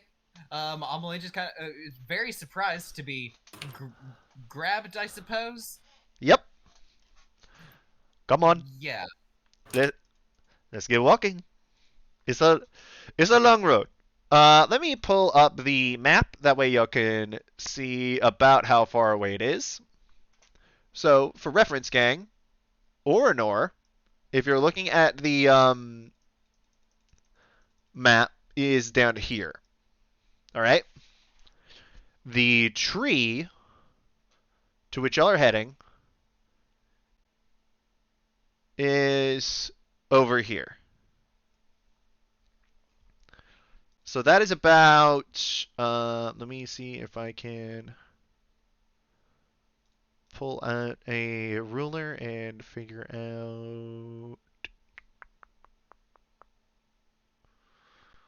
out. There should be a way for me to find distance in this map thing. Um.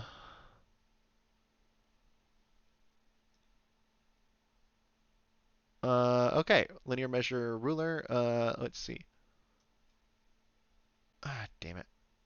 It went a little bit big. Apologies.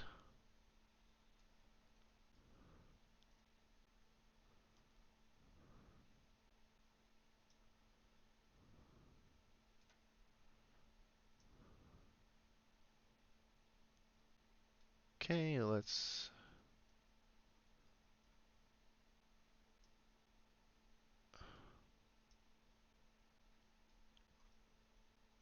do this. Yes, it would take us about. I was like, we will follow the main roads. This way we don't have to run into anything too nasty. The Forest of Ylair, well, notorious for having some less than savory things. But also the main roads, usually we can travel a little bit more expediently. And uh, in the next city, I can potentially get us some horses. Something to get us a little bit of, I'll say a little bit more space going. So it's basically about 400 miles. Um,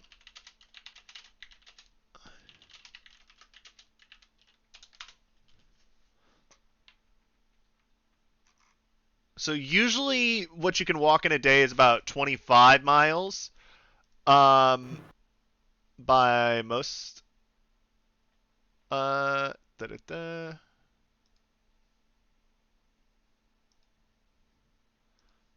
So from Rathay, say Orinor to Rathay. Based on when y'all are leaving and everything like that, y'all are on the main road. Y'all are traveling a little bit faster. It'll take you about like a day and a half to get to the next big city, and then again y'all can ride horses, and it will take y'all a few days from there. Mhm. Yeah, because y'all are just traveling like single little group there.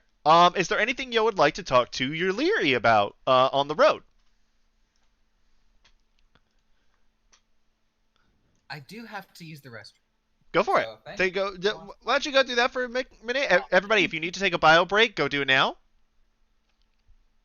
I will. You said you will.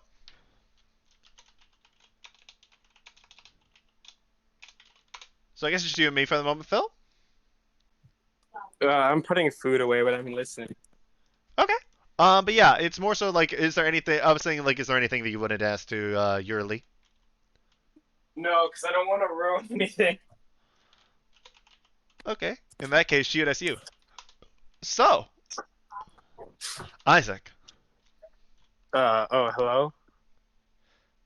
you seem very intent on what is the term? Sorry, the term in common. Setting me up with your friend. He's He's being a little bit a quiet. yeah, he's a very nice person, and he's very shy. Pretty women. I'm weighing things on very thick. I'm sorry, I'm not very good at this. Ah, well, I can tell that. Though you seem. I'll say it is odd though. Usually I get a little bit of attention here and there from a little bit of everyone, but you actually haven't seemed to be as interested. I take it this means you have someone of your own. Uh, that's kind of complicated. Is it? Do tell. What is she like? Or I he? have Or what is he like? What is she like? He? Hmm? I have a lady friend in the Feywild. In the fable. Now this you have to tell me about. Oh, I just realized I never did actually finish before Solana so rudely interjected earlier when I mentioned my kind of wizardry. What kind of magic do you do? Well, having Auntie Lee does have a few benefits. As you see her like generate this thing like in between her fingers, and you do see that this is a kind of magic that you have actually never seen before, Isaac. Oh, what? It looks almost like the very air itself in her fingers is being like compressed together. What is that? In say let me see if there is a word for it in Elvish. One moment. It is taking a second to power up. I have too many tabs open. Come on!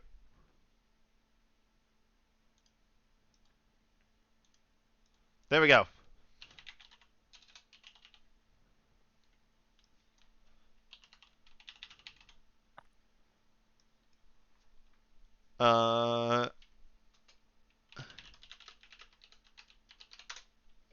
I'm trying to find the word because there is a word for it that is. We call it the magic of gravité, or in common, graviturgy. Oh, wait, what?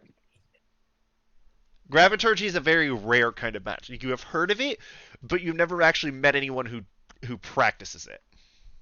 That magic's not real. That's an old wives' tale. Well, would you like to see? Yeah, of course. Oh, I'm very much. I really liked you already, Isaac Beecher. But this, about how much do you think you weigh? With my armor and all my stuff, it's like I think I'm like 145. Okay, let's see how you like weighing 300 pounds for a moment. Wait, As all of a what? sudden, double your weight. Does that encumber you?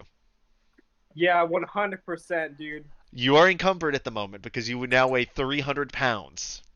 Yeah, I'm like face down on the ground. Like, wait, turn it off, turn it off. As she turns it off. Okay. One, very scary. Two, can you teach me? Can you teach me? Can you teach me? Can you teach me? Can you teach me? Can you teach me? Unfortunately, I am not allowed to teach. I am still learning to an extent, but I have been. My parents don't approve of my choice to pursue wizardry as opposed to, again, druidic magic or sorcery. However, at the same time, they did make sure that if I was to learn wizardry, I would have a very good teacher. Well, that is a shame considering that you are obviously a prodigy. This is also the most devastating news to learn that I cannot learn this type of magic. There This are will be certain the most spells. devastating event. Well, do you have any sort of magic link? If you have it, I would say I probably have all the spells you have in your book, but if you would like, I can give you some graviturgy spells to at least practice and start to do that, even if you won't be able to truly wield graviturgy like with any sort of particular high efficiency. What? He immediately gets out his In return, I want to hear about this story with this lady friend.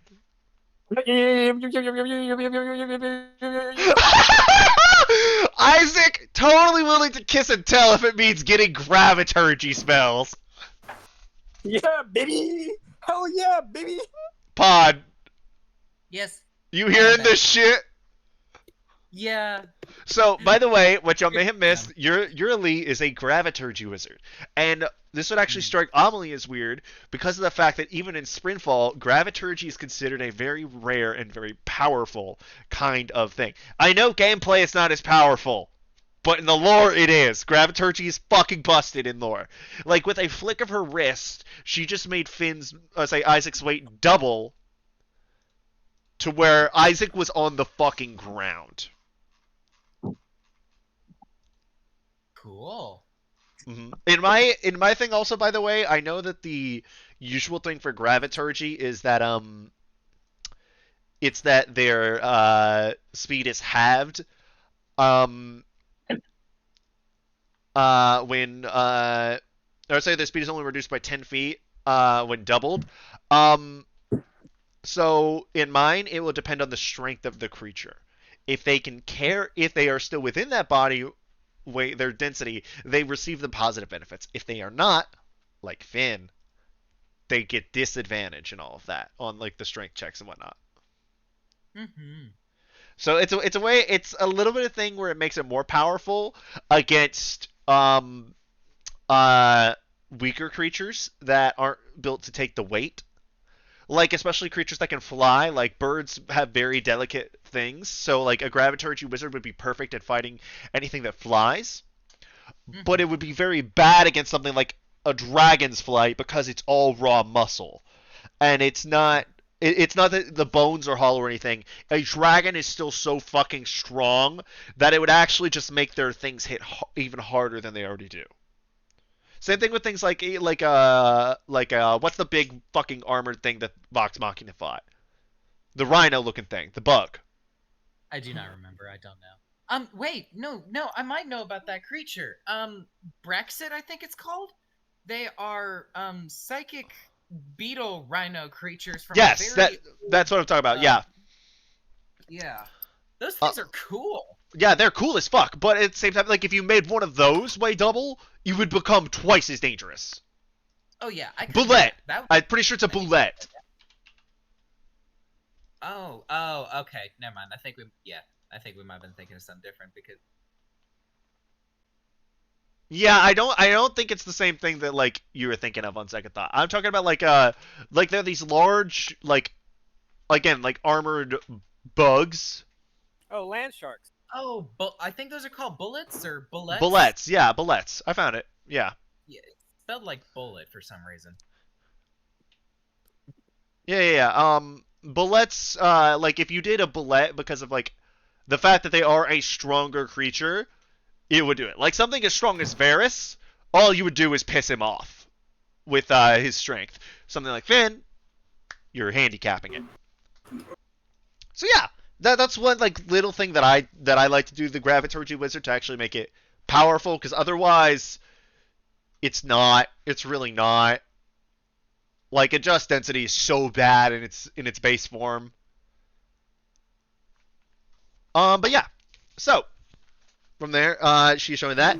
And Amelie, what would impress you about it is the fact that even as big as Sprintfall is in terms of like how many wizards there are probably less than 1% who can actually learn to be proficient in gravity magic. Including an interesting one, the most proficient user of gravity magic is actually the grandfather of your fiance, Ozykis Creed.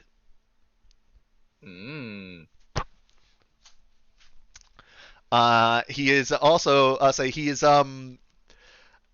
he's probably the world's most powerful graviturgy wizard.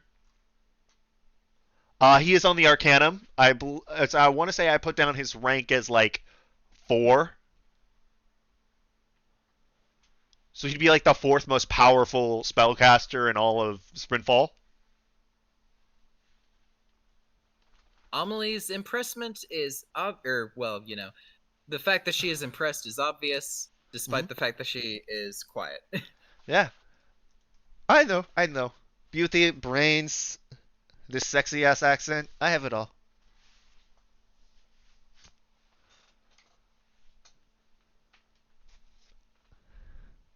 Anything I say, and but yeah, again, she's a graviturgist, and also she is said yes in trade for Finn telling her about Cesare and how that happened.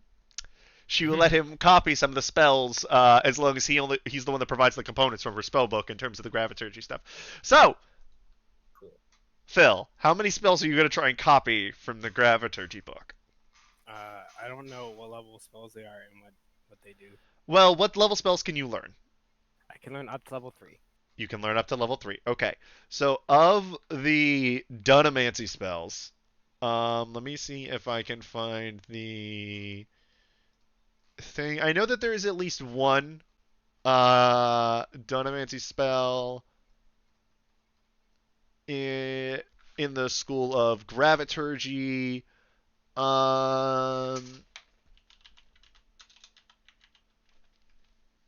So Dunamancy is both time and gravity because they're like things. Okay, so the of Graviturgy, 4th level, that's Gravity Sinkhole. 9th level is Ravenous Void.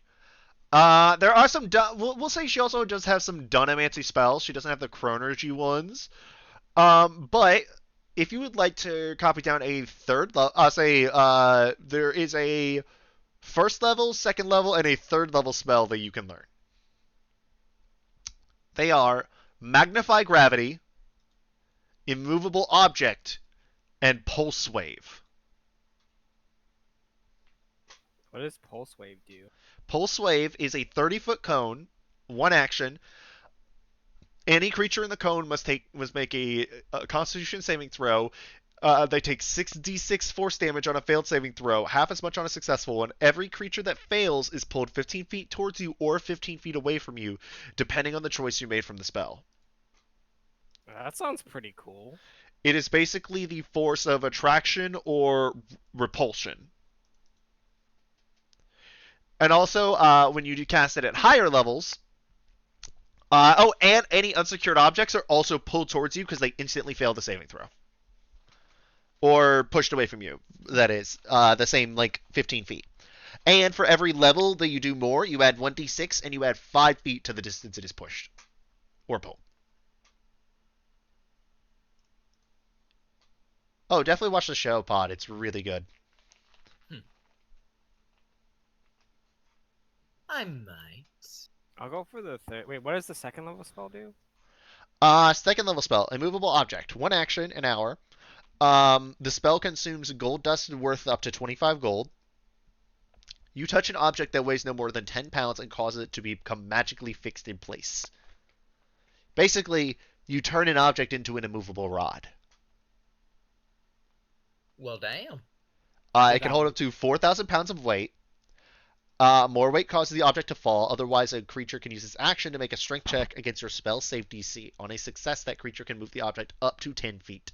At higher levels, 4th or 5th level or above, the DC of the object increases by 5, and it can hold up to 8,000 pounds. If you use it at 6th or higher, it increases by 10 and can carry up to 20,000 pounds. In addition, that effect is permanent when it is 6th level or higher. Normally, it has an hour duration. At 4th or 5th level, it has 24 hours. So you want to learn the immovable object? Yeah, You baby. fucking caster levels in you. Get that 6th level fucking spell slot. This is one of the reasons I made her a Graviturgy wizard, is because I figured Phil would love the opportunity to learn immovable object. Well, shit, who wouldn't? Dude, immovable rods are my favorite item. I could just move I them know! That's the thing, I know Phil loves immovable rods! I like making y'all happy. Yeah. I can't tell if that's a euphemism. No. Straight up. I as a DM, when my players are happy, I am happy. Yeah. Because it makes me feel... It's awesome to be the cause of that and, have y'all, be, well, that's the cause of that, but, be there, to help with this experience that makes y'all happy and makes y'all smile. That's one of the reasons we do D&D, is to have fun. And when y'all are having fun, I'm having fun. For the most part. Except for when y'all are one-shotting my bosses. I know. I'm gonna have to talk to you about that, because that frustrates me with my group. You dislike people one-shotting your bosses, yet you give Josaku Yeah, I'm so happy I got Gosh Razor, by the way. I'm so Yeah, I so know happy. you are. I know you are. You'll get your opportunity to use it. So yeah, you want to fight to the death right now, Jose? To no, the death, yes. bro, he got Okay, let's fucked up. No. Unless he short rests, he has not had time to recover from the ass kicking Solana gave him. Okay, to the death. Let's go right now. And also, right now. Josaku, Yeah. She didn't hunter's mark you. Hmm. Hmm. I'm gonna have to fight her later. Wait, what's your initiative, Jose? +10. Okay, let me go first. just- Yeah, Yeah, she also do didn't that, use do any that. of the spells that Rose Basket or Festival with Light has. Those are some cool ass items. I want to show them to y'all later. But yeah, the other spell, by the way, is Magnify Gravity. It's a first level transmutation. Donomancy Graviturgy. Gravity in a 10-foot sphere centered on a point you can see within range increases for a moment. Each creature in that sphere, on the turn when you cast a spell, must make a Constitution saving throw. On a failed save, they take 2d8 force damage, and its speed is halved until the end of the next turn. On a successful save, it takes half as much damage and has no speed reduction. Until the start of your next turn, any object that isn't being worn or carried in the sphere requires a successful strength check against your spell's save DC to pick up or move. So if you want something at a range of 60 feet, because you actually have to touch the object for a movable object. If you want that to be able to, like, you can't touch that. So you can't pick that up. For the 60-foot range, that is Magnify Gravity. Graviturgy is much more utility based than Chronergy in terms of, like, it's much more interactive with the world. Chronergy is much more combat. That's why, like, everybody's like, oh, Chronergy is the most broken wizard school. It's like, I still think Divination's more broken. I don't disagree. You have a Divination wizard in your party, don't you? Not even. No. I just know what the fucking portent ability does. Yeah, That alone- Portent is bullshit. Hey, I love Girl. Portent. I have seen someone pull Portent and Lucky. Like, they went Variant Human Divination Wizard and had Portent and Lucky at level 1. I've Oh done my- that. You're an asshole! Yeah, no, it was in BG3, so I wasn't competing against anybody else. It was just Oh, wait, how'd you do Chronergy? no divination. Oh, sorry, wait, Divination is based in BG3? Yeah, I've never played Wizard, so. In Might have been a BG3 it mod, I is. don't know. I've never played Wizard in BG3. I've never played the game. It's really fun. good mod. It's fun. It's very fun. I think you'd enjoy it. I probably would. I just can't, like, for one, I probably can't afford it. For two, I probably have no consoles that run it. For It can three, run on PC very easily. That was my third point. My laptop, it's only got so much room on it. I've got like 2 mobile games on here. It's not that big of a game comparatively. I mean, granted, it's like 100 gigs, but it's not. Mr. Game Developer. I think it's 133 now, dude. It's really big. Okay, yeah, It's it's fucking- bigger than I forgot.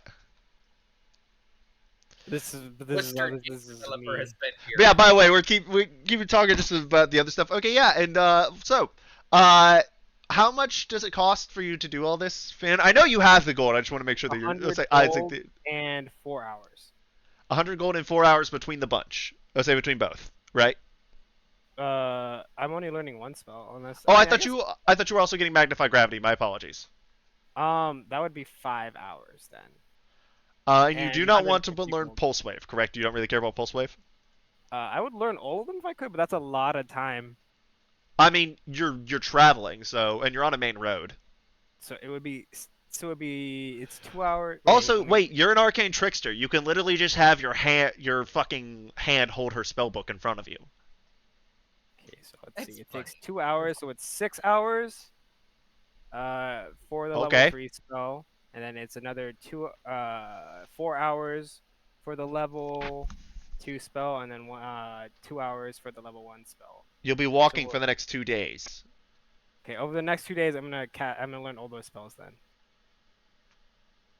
Okay, So that yeah. is- So just take out the gold and then add Magnify Gravity, Immovable Object, and Pulse Wave to your spellbook.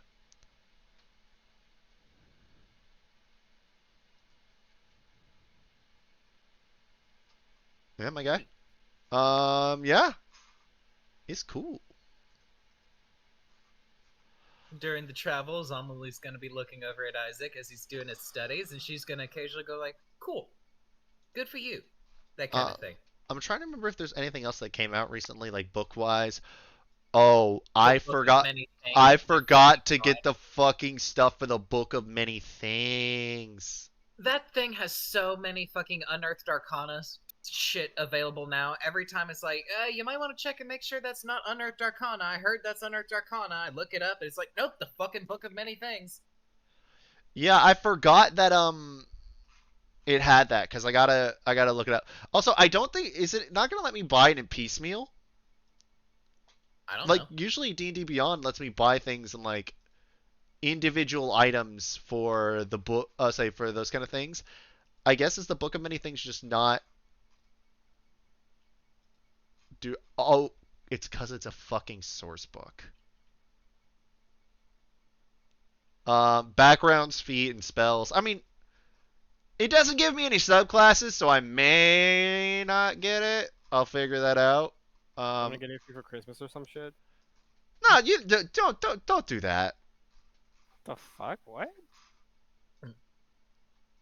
Oh wait, no. I thought you said that you were gonna get me. I heard you say, "Do you want me to get it for you for Christmas?" I'm like, no, don't do But that's what I that. said. What? What?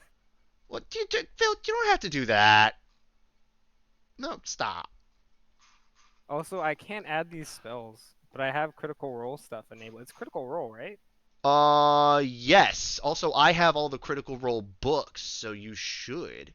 I'll figure it out after session. Yeah, we'll figure it out.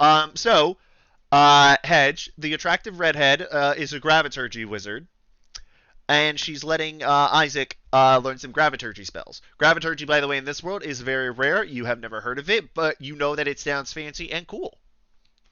Yeah. And once more, Isaac seems to somehow get the most magic items. No. This Magic isn't. stuff. This isn't magic items. These are spells tagged to his spell book. Yeah, I am also the greatest wizard in the party. that is fair. You are the greatest wizard in the party. This is true. Okay, I was about to say, Pod. You gonna say anything to that? Amelie would disagree, but yeah, no, yeah. Let me Literally, mechanically, he has more wizard levels than I do. let me do add spells. Dude, you missed it, Hedge. Fucking Amelie was giga based earlier. What did Pot tell me what Amelie did? I saw that you had big dick energy. I want to know what happened. Well, great. there was a character that wasn't talking very highly of Josaku, and Amelie didn't really appreciate that. Hell yeah. Yeah. My goats. That's her buddy. Whether she calls him a vassal or a fucking sword monkey. Sword monkey. Oh my gosh, short monkey.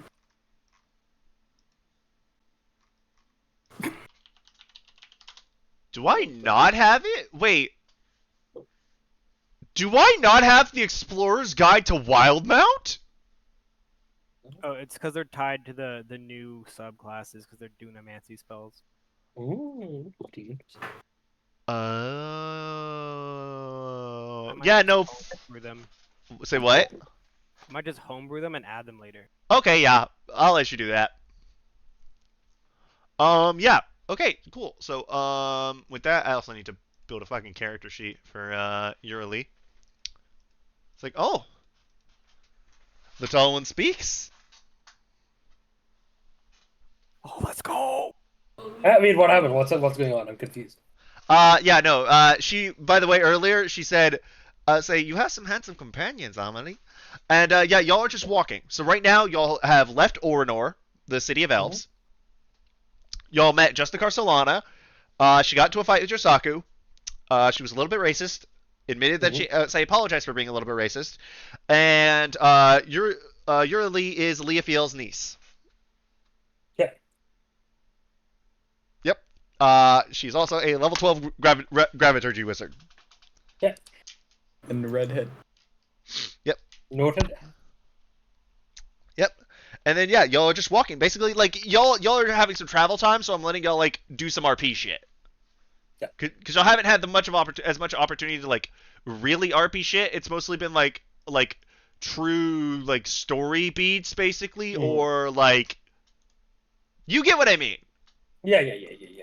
Yeah, there just hasn't been the time. So you get to have like casual, enjoyable conversation.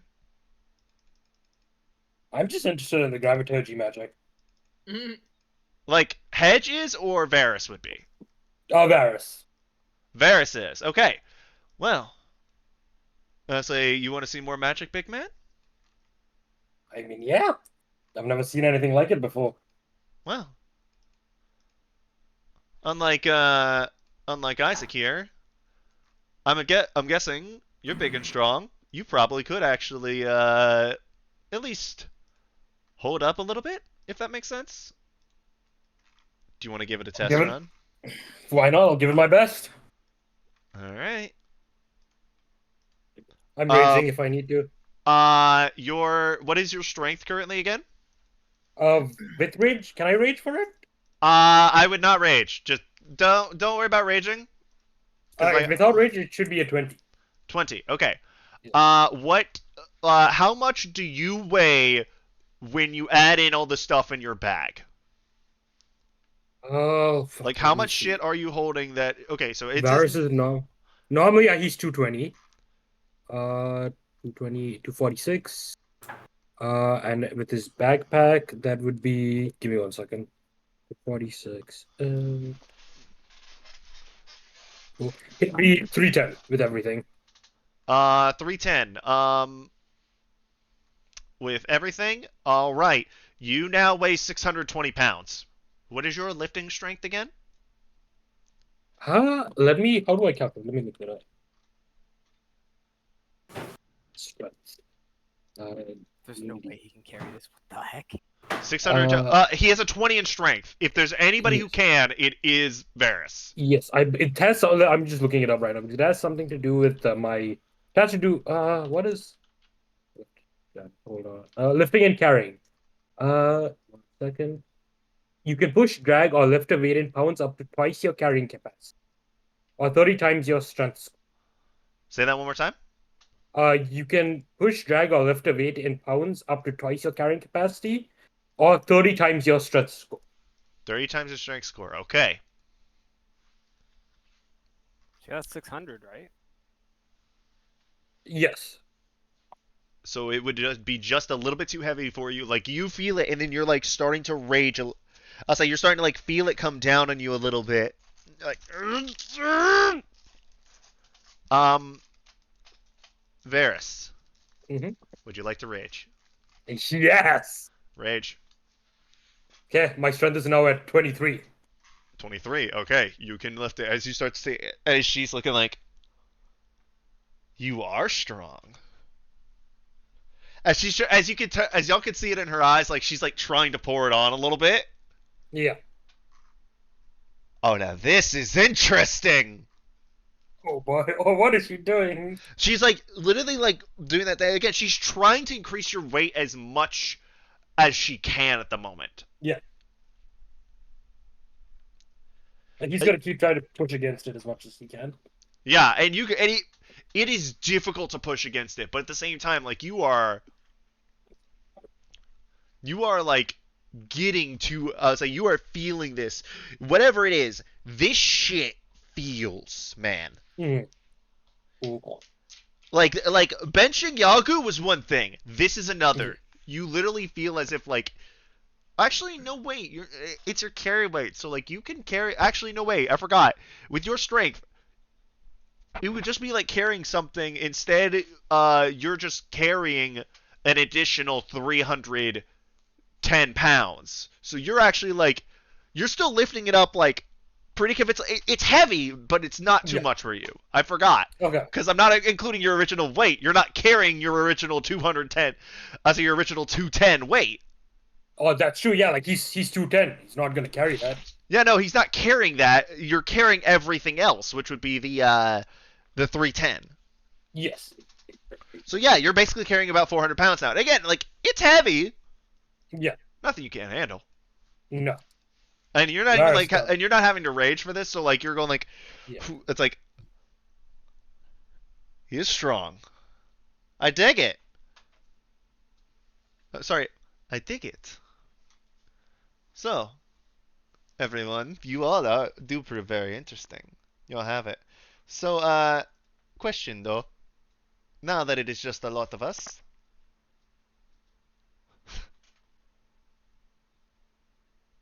what the fuck are you actually doing here? I know about the artifact thing, but very rarely are any adventurers from other countries sent into Yleri. Or say into Ylir. This is by design. We have more adventurers here than any others. Why would they send a foreign guild? Not just that, the Nyrian, say a Nyrian adventuring group with a Imperial to boot and a, I'm assuming half drow. Half drop, yeah. Okay, I'll say the eyes gave it away that it was half. Yeah. And the size probably too. A little bit. I mean, you never know. There are some people that get big, but I think again, usually they don't get brown eyes. Uh, why wouldn't they just send a Yleri group, a group of the wolves? Got you. A pack of wolves could have gone and gotten any artifact. We have enough members that are powerful enough to obtain any artifact. Why would they send a Nyrian guild of as a group of watchers to do it? And you notice that she actually waited to bring this up until there's no one else around you on the road. Call it curiosity. Call it How do you want wanting to to. handle this? How do you want to handle this, Amelie? Hopefully you are not considering ways to kill me or something, because I figure that's something. I'm still pretty young. I would like to live a Oh lot dear longer. gods, no, I was not. I meant. Should we let you know That what we're that here was for? that was a Oh my joke, God, no, That I was a would. joke, I would Isaac. never. Isaac. That was a joke. Amelie's kind of scratching her chin. The thought did cross my mind. Oh, Amelie, here I was thinking that that it was the beginning of a friendship. But yeah, Amelie's just going to turn to Varys. Well, no, shit, no. I was going to say she would turn to Varys. Does it and be have like, something well, to do with my aunt's staff? yes, something I like know what that. I know what Syzygy is. I know that the reason that she is the moon speaker of Saloon is because of the fact that she wields an artifact created by a goddess herself. I know that much. I picked the damn thing up. I went blind for a week. I'm going to unsheath Gosh Razor. Gosh Razor! He has it! He has it! It's Gosh Razor! Yeah! It's Gosh Razor. That is what Solana said was called God Racer. I assume, I say, people speak of it as if it is some sort of blade with no rival. If it is, I'm gonna guess that it is the same kind of thing as my aunt's staff. And I'm going to guess, as she points, that armor, that shield, that bracer, that gauntlet, that belt, and that necklace are all the same thing. I was saying the same sort of origin. No, I don't have one. I do, and I I'm show not. my bracer. I know enough magical things to know, a design that is overly intricate with nature magic. Isaac.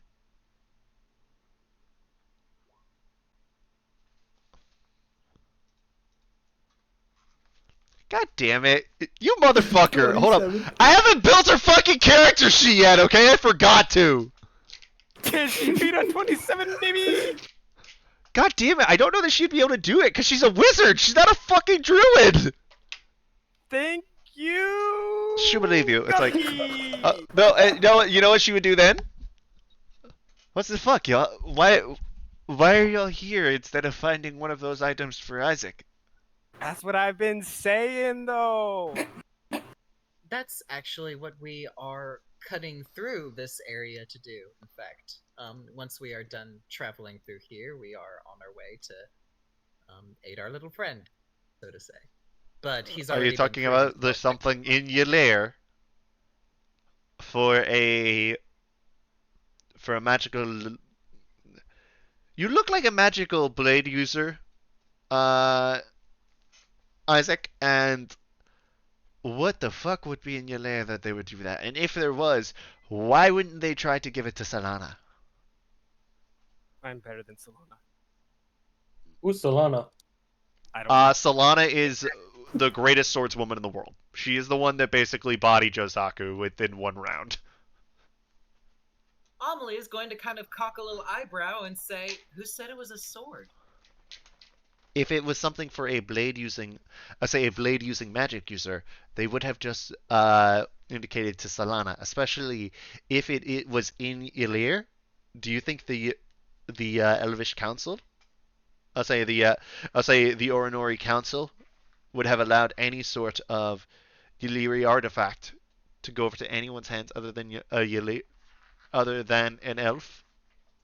I don't. Amelie kind of leans in. She's really into this. She's leaning in, and she says, "I've seen this man kill someone with his own trimmed toenails. All he needs is an edge." That, speaking of edge, that might have been the edgiest shit I've ever heard, and I've talked to Solana. And I've met people who said, I am the wolf, I am the pack. You would be surprised what druids would actually fucking say. No offense.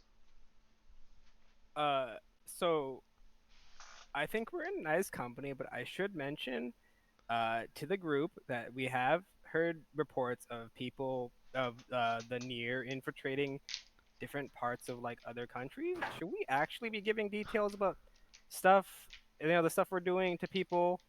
I kind of All you had to do, mentioning near, didn't I? You I did. Hey, mean, she's cute. What's the worst thing that could happen? Oh, thank Probably you. betray us and then murder us all. I mean, Thank I feel you, like that but happened to us no. before. But no. I mean, Leofiel is literally my aunt. She is family, and as much of again crotchety bitch as she is family, and I love my country. If you were talking about the agents of that fucking dragon, no, absolutely not. I The feel like that's what Yaliri. a near would say. I'm gonna insight check to literally my aunt part. Go for it. Did I?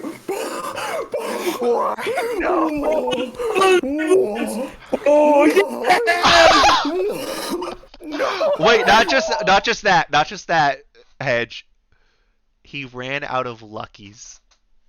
It was meant to be, dude. This is a canon event. He ran out of Luckies because of the fact that he burnt them all on stealth checks to hide from a character with a 26 passive perception. Dude, you just got cummed on. Yeah, she's telling the truth. Like, Leofiel is her aunt. Well, Can I roll an insight check into Sure. She cares about about the country? Go for it. Go for it. That's a 9 plus what's my insight? 10. She's telling the truth. As far as you can tell, she's telling the truth. Saying it's like, this is my home, and at the same time, I've heard enough about that dragon, probably less than you have by the looks of it, to know. And all you have to do is say that it is one of the same artifacts as my aunt's staff. I know what Syzygy does. I've seen it in action, and that thing fucking terrifies me. I don't want any part of those objects. So, I am very welcome to being your guide. I am not joining that part. And I don't want to join that part. Because that sounds like a really big fucking problem. Frankly, I'm just going to enjoy the life that I have been given. I'm smart. I look like this, and and I come from a family with a moderate amount of money. So it's not like I want for everything. I know I have a really good life. I like to enjoy it. I don't like to abuse it. So, what I say? While we travel, let's have fun. My friends who are, if you are like, champions of the gods. No, I've never actually been to a party with the champions of the gods. That sounds really appealing. Oh, it can Varys also is be a fun champion to too, though. this thing. Oh no, I figured that by one, just out of, no offense to the rest of you, but out of the lot of you, Varys does look the most like a champion of the gods, like visual stereotype. I mean, Surprising. I mean, tall, jacked, and handsome. Like that's kind of like the fairy book thing. Say the storybook thing of a fairy tale champion of the gods. Granted, if I was going to guess champion of the gods for you, Isaac, God of Shadows, maybe you do have the. So you do have like the hood. You got the daggers. You've got like the armor, like the cloak. Feeling kind of stereotyped here. I also reserved the earlier comment, considering that Amelie is obviously the most powerful of us all here. Oh, I don't doubt that. I was saying visually that is just Varys has Yeah, the but I look. mean, I think Josaku's the strongest now that he has Gosh Razor. Why the? I thought it was called Godrazor. It is, but it's Everyone. funny to call it. It's It's funnier to call it Gosh Razor. It pisses off Argus. in Nyrian, it's pronounced Gosh Razor. No, I just do it to piss off Argus. Deception check. Roll, Roll me deception, Finn. Oh, there's a chance. There's a chance. There's a world. There's a world. No, she actually rolled a 16, I think. Oh, fuck. Either way, she rolled well, I don't know what her inside modifier is. I'm assuming it's higher than a 3. I'll say that's a 3 or higher because she rolled a 13. So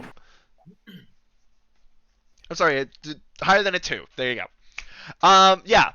So she's like, yeah, I'm not dumb. So, anything else you would like to try while we are here in the Elvish Kingdom? Any food? I'll say we have the best food in the world.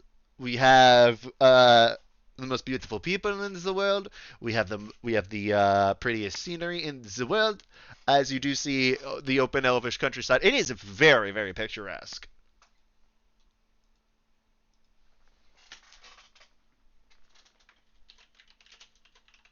Lordy, always enjoyed this, but as fucking Eulery is listing all this off, her eyes kind of glaze over. She loses interest, and as the conversation ends, she leans over to Isaac. If I hear someone else say that they have the greatest city in the world one more time, I'm going to flip out. You Oh, know, it's not the basically- greatest city. I don't want to act like Ornor is the greatest city. It's not. Yeah, especially since the greatest city is a care. Actually, no. I was going to say Thorn. Thorn is a lot more fun. No, this isn't up for debate. It's okay though. It's cute though. He's a bit of a Gareth simp. Oh, Fair what? enough. Simp, someone who really, really loves something in particular, even to the point of ignoring its faults and ignoring their own negatives.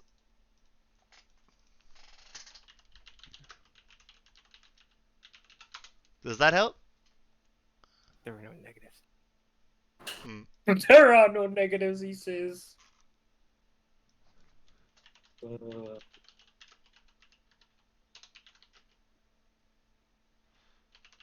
One second. You do notice though that like the forests around and whatnot, and as it like does start to get late, you do say you're in like an area that's like a little bit of forest and mountains. I am trying to find something that is not AI. Oh, how old is this? What's her name again? Eulery. Yueri look like? Is she like elven version of like? She is an elf. Yes, she is a high elf. So does she look like elf 20s, 30s, 40s, 50s? She's 113. Okay. You can do the math. You're a half elf, so you get it. It's just a bit hard with this -1 intelligence. No. You're fine.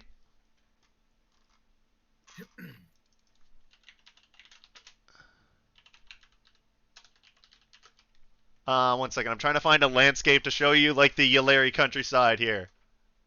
Why is it all fucking AI? Because AI is a plague that's taken over everything, dude. No, that's what Sapphire would look. So that would. I'm actually gonna save that image as, the Imperial countryside. Hold the fuck up. Yeah, I'm definitely saying that. That one. Fuck. That's where we're going next, right, Jose? Yeah, we need to see Josaku and Maya's Nope. marriage ceremony. Nope.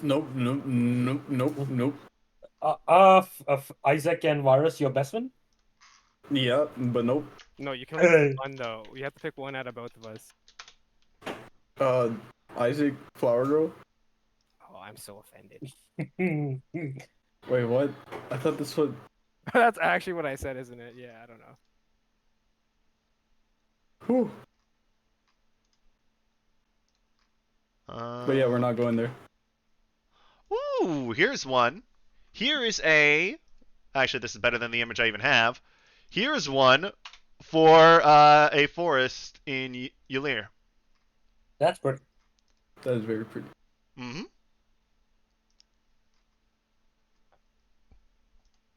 Again, it's got sort of that, like, it's not like the Feywild where there's that otherworldly aspect to it. It just looks like almost untouched beauty, if that makes sense. Whereas there have been things here, but at the same time, like it seems like everything is more like if it was moved out of the way or something like that, it was like done so respectfully. It's not like in Anabora, say, where like everything's been paved over more so out of necessity because the history of warfare and whatnot in the country. It's not like Nair, where it's a very well traveled land say country there. Everything in Sprintfall has been like intertwined with magic. It's been like mixed up into it. Um this feels much more of a very natural landscape, very natural like paths and roads. Everything here feels not like wild and untamed, but again, like the best word is natural. Here's a picture of like the Yalari countryside. The Yalari countryside that I think is like really just explanatory. It just shows like the vibe of how Yalir is. Very in tune with nature. Yes, very in tune with nature. It like looks like something out of a fantasy novel as opposed to the other ones where like again you went through Soretria. Soretria is much more industrialized. Soretria is much more like regimented. Like yeah, there is like places like this, but it seems like almost everywhere that y'all are walking through is like this. Maybe it's just this section that y'all are in, but everything kind of feels up to that. So, is there anything else you would like to talk about with Uliri?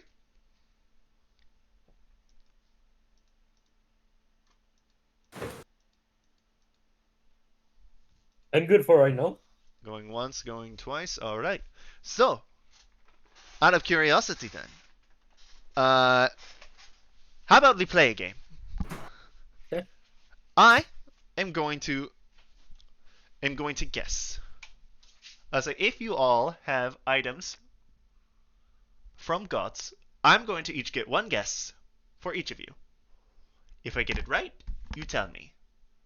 If I get it wrong, you tell me I'm wrong. And I don't get more than one guess for each of you.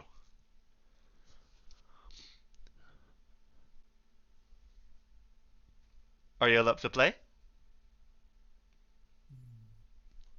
I am. Anyone else? Doesn't sound like there could be any harm in it. Well, Yeah. yours is frankly very easy, Amelie. If you don't mind me saying, it doesn't take someone trained in the magical arts to tell that if that is not an artifact of a god of fire, I don't know what is.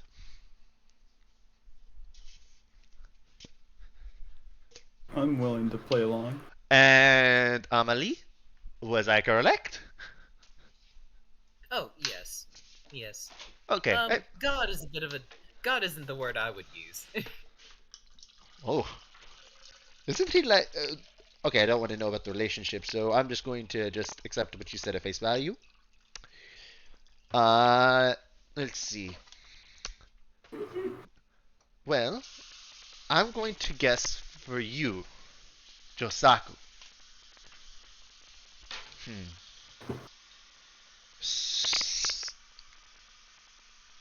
Uh, Honestly, I don't have a good guess for you.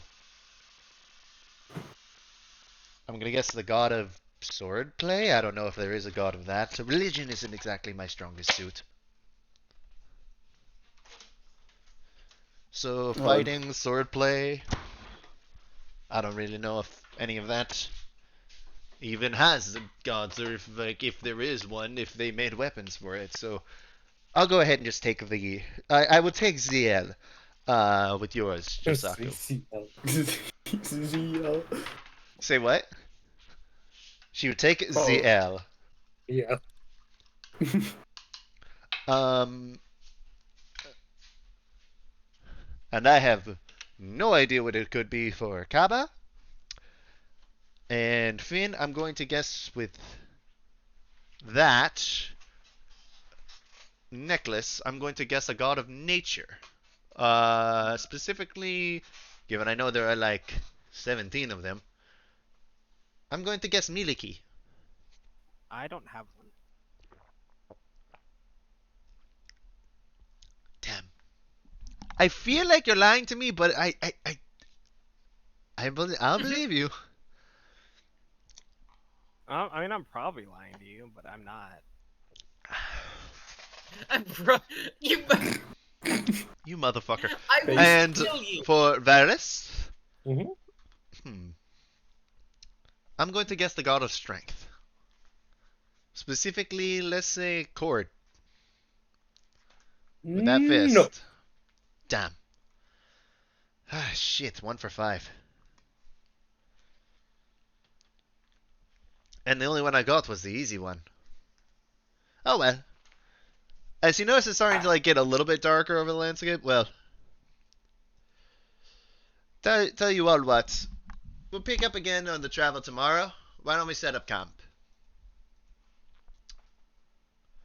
Doesn't one of you have like a special like tent or something? Do we? Doesn't one of y'all have like a suit, like a fucking? Oh wait, no, that's Jay had tiny hut. Yeah. No. Well, Rip. I almost got rope trick too, but I was like, nah, I don't need it since we have Jay. Rip. So yeah, uh-oh. it's okay. It's okay. I brought a tent. Let me see what this is.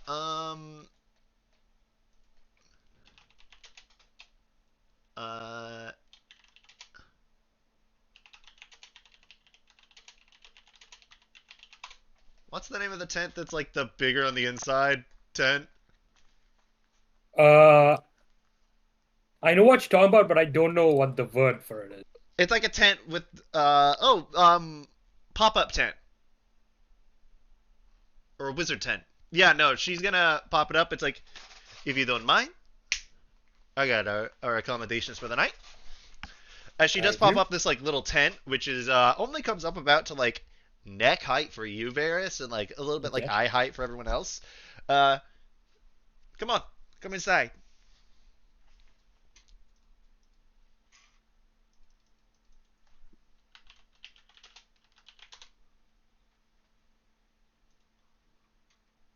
Are y'all going inside? Yeah, go inside. Yeah. Going inside. Okay, yeah. It's like a full ass like room in here. Like there's like a couple rooms on the side. There's a small kitchen. There's a lounge room. If you don't mind though, no shoes on my rug. Sorry, it's a little bit of a quirk I have. I don't like people stepping on my rug in dirty, dirty adventuring boots. I take off my boot. Take off my boots as well. Amelie usually goes barefoot. Wait, does she really walk around barefoot like all the time?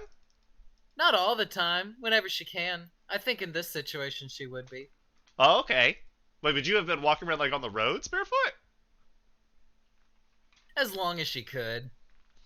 Okay. She is a little spoiled. As much as she likes feeling the nature between her toes, she eventually gets tired of stepping on rocks. That's what I was thinking. I was like, what the fuck?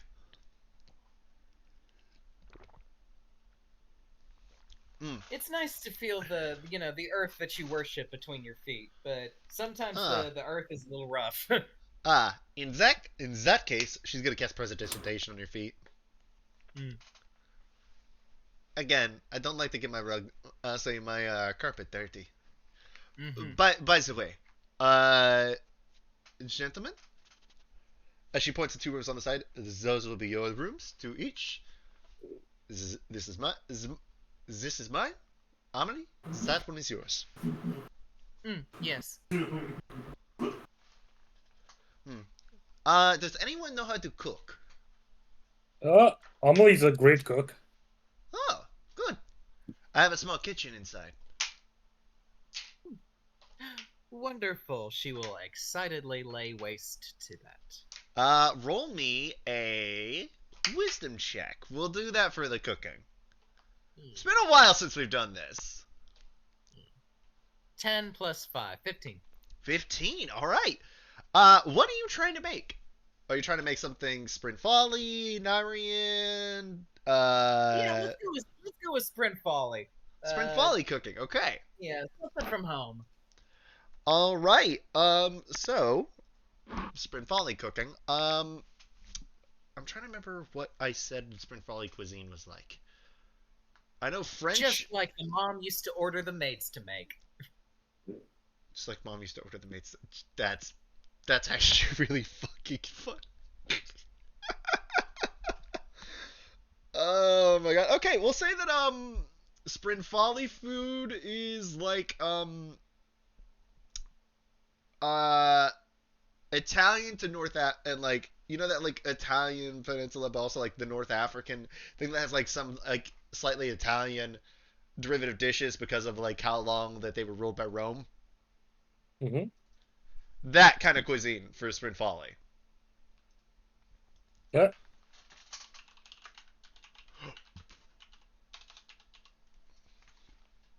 All right, so let's see. Let me find some dishes here. So like ooh, let's say there was some lamb. Say there was a side of a lamb back there that she had preserved with magic. We'll say that with a 15, you made some nice like lamb shanks. Ooh.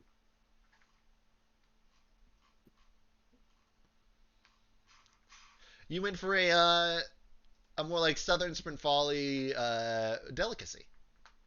Not delicacy, but like it's like a middle class dish, but it's a nice middle class dish if that makes sense.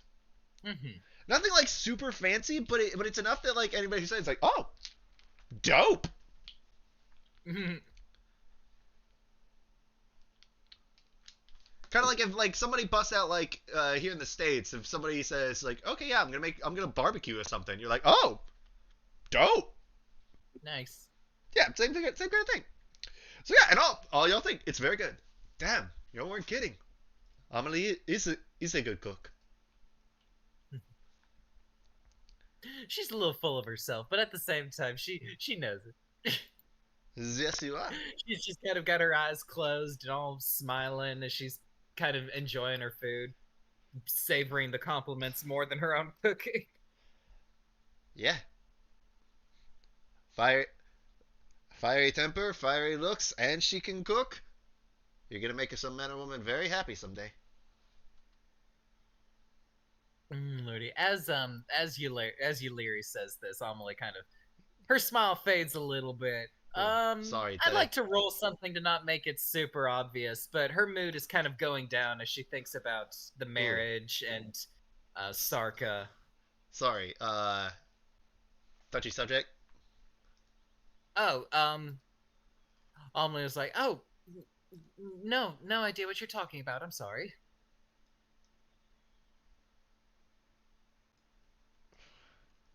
Sorry if I said something I shouldn't have. Oh, you couldn't have known. She goes back to eating without really elaborating at all. It's oof.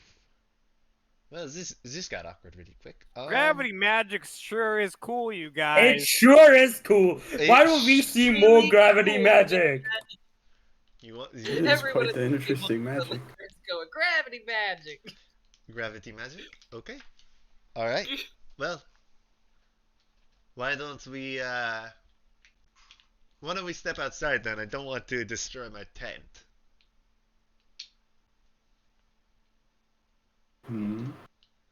Okay, I'm trying to remember what level spell wizards can cast up to.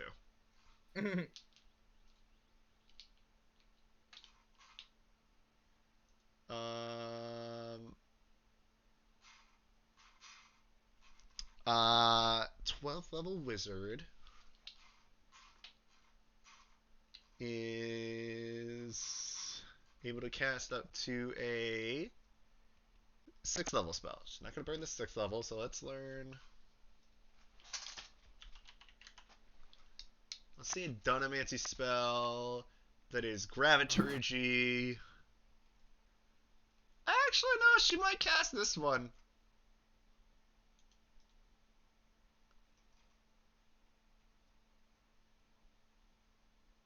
Actually, no. I know what she would cast. So you want to see some gravity magic? Yes. As she pulls out this uh from her book, she say from her pouch, she pulls out this like small black orb. Looks almost like a marble. And she says, do you see that? Is that rock over there? And you do see like a boulder. It's like it's not like a huge thing. Like Varus is strong as he could probably like pick it up if he like really exerted it, but anyone else would just like struggle to pick it up. Like it would be impossible for them to pick up. She takes it and like crushes the small black rock in between her fingers, and you just see this almost this pressure just appear on the rock. You start to see uh, cracks form on it, almost as if something is just crushing it. As she casts Gravity Sinkhole on it. Okay. But you then notice it's not just on the rock. It's in like a 20-foot fucking radius around the rock. Anything that is in that area is just getting smushed. And the whole time she's doing this, you see like that red hair is just like almost like levitating up a little bit. And you see like her eyes are glowing with like this like very, very dark purple, almost black. Impressive. Thank you. It's not the most powerful spell I can do, but it is more graviturgy magic than a lot of people get to see in their lifetime. That's pretty impressive. You It was think quite the sight. That's very impressive. You think that is that?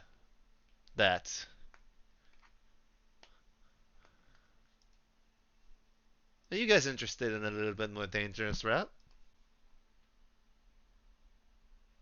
I'm down. Of course. I know some off-beaten paths. It'll get us there a little bit faster doing it, but we might run into a little bit of unsavory creatures. Some unsavory creatures. I gotta use the restroom. I'll be back. I'm sorry. Yeah. Hey, go for it. If you're up for it in the morning, I will take us on a little bit of an alternate route. We'll get there. It'll only take us about 8 hours as opposed to 12 this way. That works for me. But then let's just do it. If we run into anything, I'll show you what I can really do with it. And by the way, she's not that much higher level. She's only level 12, but at the same time, wizard. So Yeah. fragilely Wizard fragilely shit is mainly the thing. Yeah. But I know of a few ways that they tell us not to go to. But when has that ever stopped people like us from actually doing things that are a little bit fun? Granted, if we do go anything, I don't want to attack any creature. I don't want to injure any creatures that aren't. What's the term? Actually going after us. Yeah.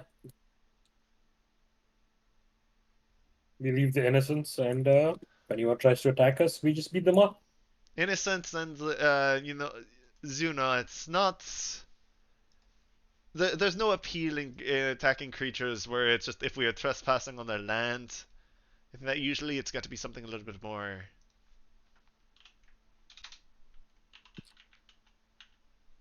Hmm, actually, not good. That's fair. And if it means we get there a bit early, that helps out too. Yes. Well, all right. We're not too far from them, but yeah, we'll see it in the morning. It's the morning. Hmm. So, anyone else have any entertaining stories to pass the time tonight? Oh, uh, Isaac, can you reach behind you and grab that bottle? I grab that bottle. As she pops it open, and the smell of wine fills the room. Anybody, anybody want one? I'll have a sip. I pull out the alcohol that Volker gave me. What did he give you? I don't know. You just told me he gave me some because he complained that he couldn't get drunk. Wait, say that one more time. So when in the Feywild, I complained to Volker that I couldn't get drunk, so he threw me a flask of something. I wasn't able to drink it, so I don't know what's in it. He just threw me a flask, and he said this should be the trick. Um. Uh. uh. Man, I miss this. I miss throwing wrenches in Hyper's plans. No, because I now remember what it was that it is, and it's not rum. Habibis, am I in Habibis? Oh, baby, you could do this.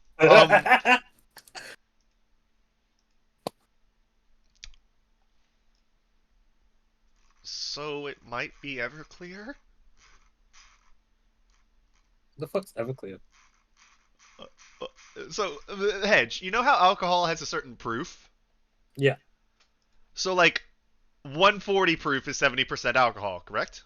Yes. Everclear is 200 proof.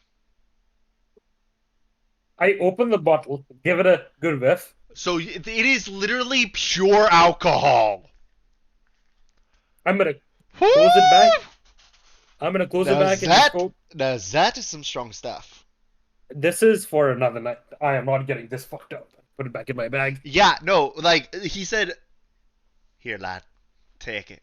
So take this. This will get you drunk. He gave you pure alcohol. That's my god. What a goal. Well, he also knew that the belt made it to where you basically have the drinking constitution of a giant. Hell yeah! God, I love Volker. No, that wasn't Volker who gave you that. No, I love him for the free alcohol. Oh yeah, no, that you should love him for. All right, so yeah, oh my God, keep it away from Amelie. No, this is Morris's. Nobody else gets this. It's like, whew, no, I'm not looking to get that fucked up, especially out in the wilderness. Not that I don't trust you guys, it's just, I'd rather be in a city if that happened. That isn't a great idea. This I'm keeping No. for Special night. I one time saw a friend in school of mine get so smashed. Well, it's like two of them did. They might have woken up in the fountain outside of the wolf's den,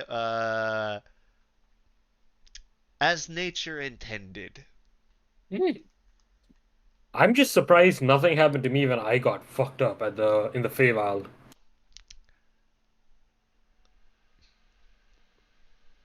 What kind of moron gets drunk in the Feywild?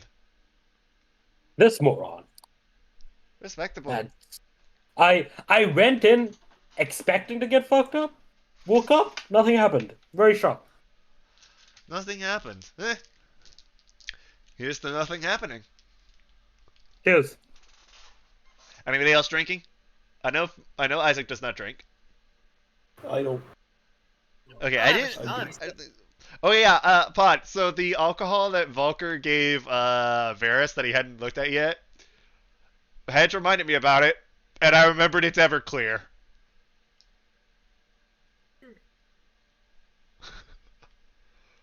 So Varys has a bottle of pure alcohol.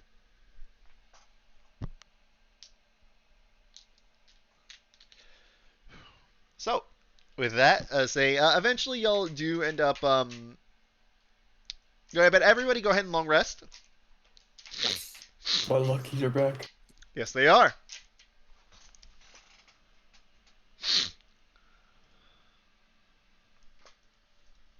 I'm trying to think if anybody would have a dream tonight. I will spare Pod it for once. I will say that I am getting a little tired, so I do appreciate that. Well, not just that, like, we're gonna wrap up here soonish anyway. I wanted mainly, like, this session was more to, like, get y'all to know, like, not only some of the characters around, but get, like, the vibe of the kingdom and whatnot. Like, the actual, like, exploration of it will come over, like, the next session or two. Mm-hmm. And, like, within, like, probably, maybe not next session, but the session after that, y'all will probably be when y'all meet Leofiel. Nice. And, yeah. This is mostly, like, just a solution for,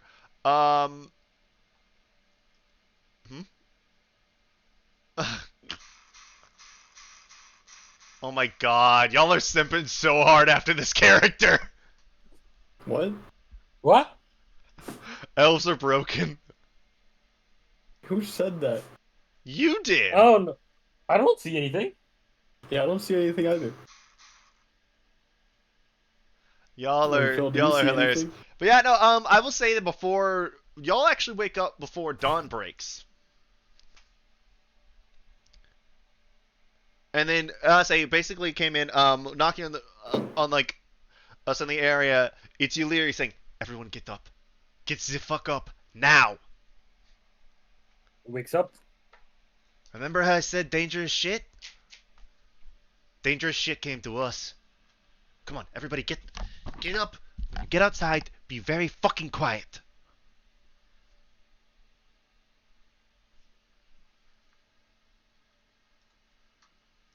Alright, let me see if wizards can even cast this spell. Spells, I think it is a second level. It is, and wizards cannot cast this spell. Ooh, that makes things interesting. Shit. Amelie, Yes. can you make it harder for something to see us? I know she's asking for pass without trace. I don't think. Oh yes, I do. Yes, Amelie does have pass without trace ready. By the way, And you she just cast- woke up after a long rest, so you could change your spells out if you needed. That's fair. She already had it ready. Second level, pass without trace. Okay, I need stealth checks from everyone. With a +10. Alright, I got this game. Roll it for me. Where the plus stands. So 31 for Almost in that 20. for Isaac, 33 for He can't keep Jasaku. doing this. He keeps getting higher than me. No. I almost got in that 20. 27 for me. Let's see what Kaba gets. Holy shit! Kaba got a 30! Wait, what the? Kaba got a 19 on the die! Amelie? I got 19. 8 + 1 + 10 from. Okay, 19. Yeah, y'all all pass it. So as y'all slowly sneak out, so you'll hear it, and you see, so Yurli basically like, slam down her tent and like pocket it with some, basically like something to like truly do it fast.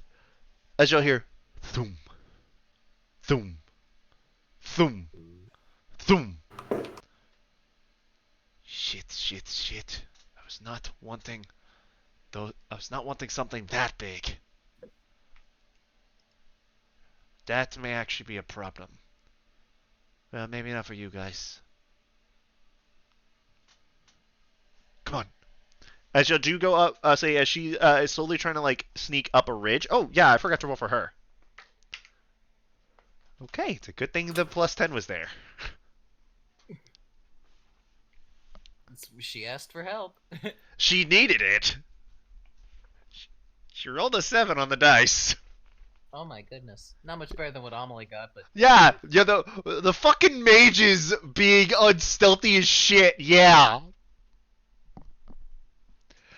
Yeah. As y'all walk up onto the thing, and y'all notice these lumbering armored figures. You can't see them.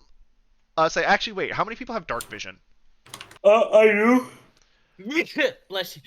you. Sorry, Bless I you. don't know why I you. hate myself. I do. Okay, so elves can all see in dark distance. Kaba's gonna reach out and say, "One moment," and then going to use Eyes of Night on everyone. That way, y'all can see as far as you need to. You'll see these large, armored, giant creatures. They have these really tough-looking things. They're about 3 times the size of a person. Each one has this giant club, but what's really crazy about them is they have this huge ass horn on their nose.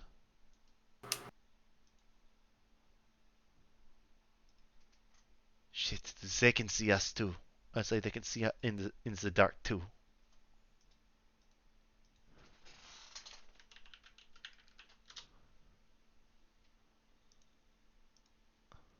Pod, I believe you may know what this is. I just might.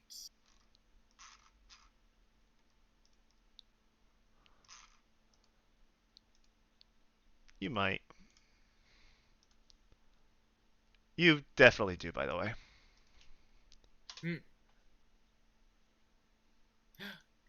I love you. I know. So that say it's like we're all gonna die. yeah, like I said, there's 4 of them.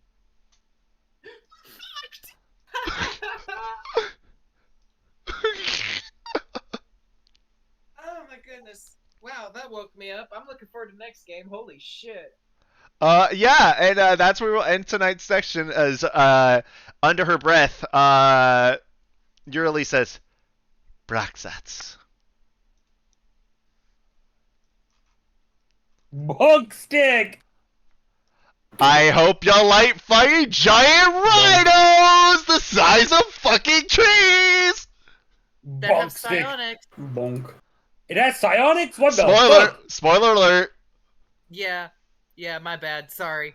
I mean, no, you're good. Yurili would also know that and would say that. And I'm not gonna act. I say Amelie would probably know that. I would say if there was anywhere the Braxlets were probably gonna be other than the Elvish Kingdom, it's probably around the in Sprintfall too.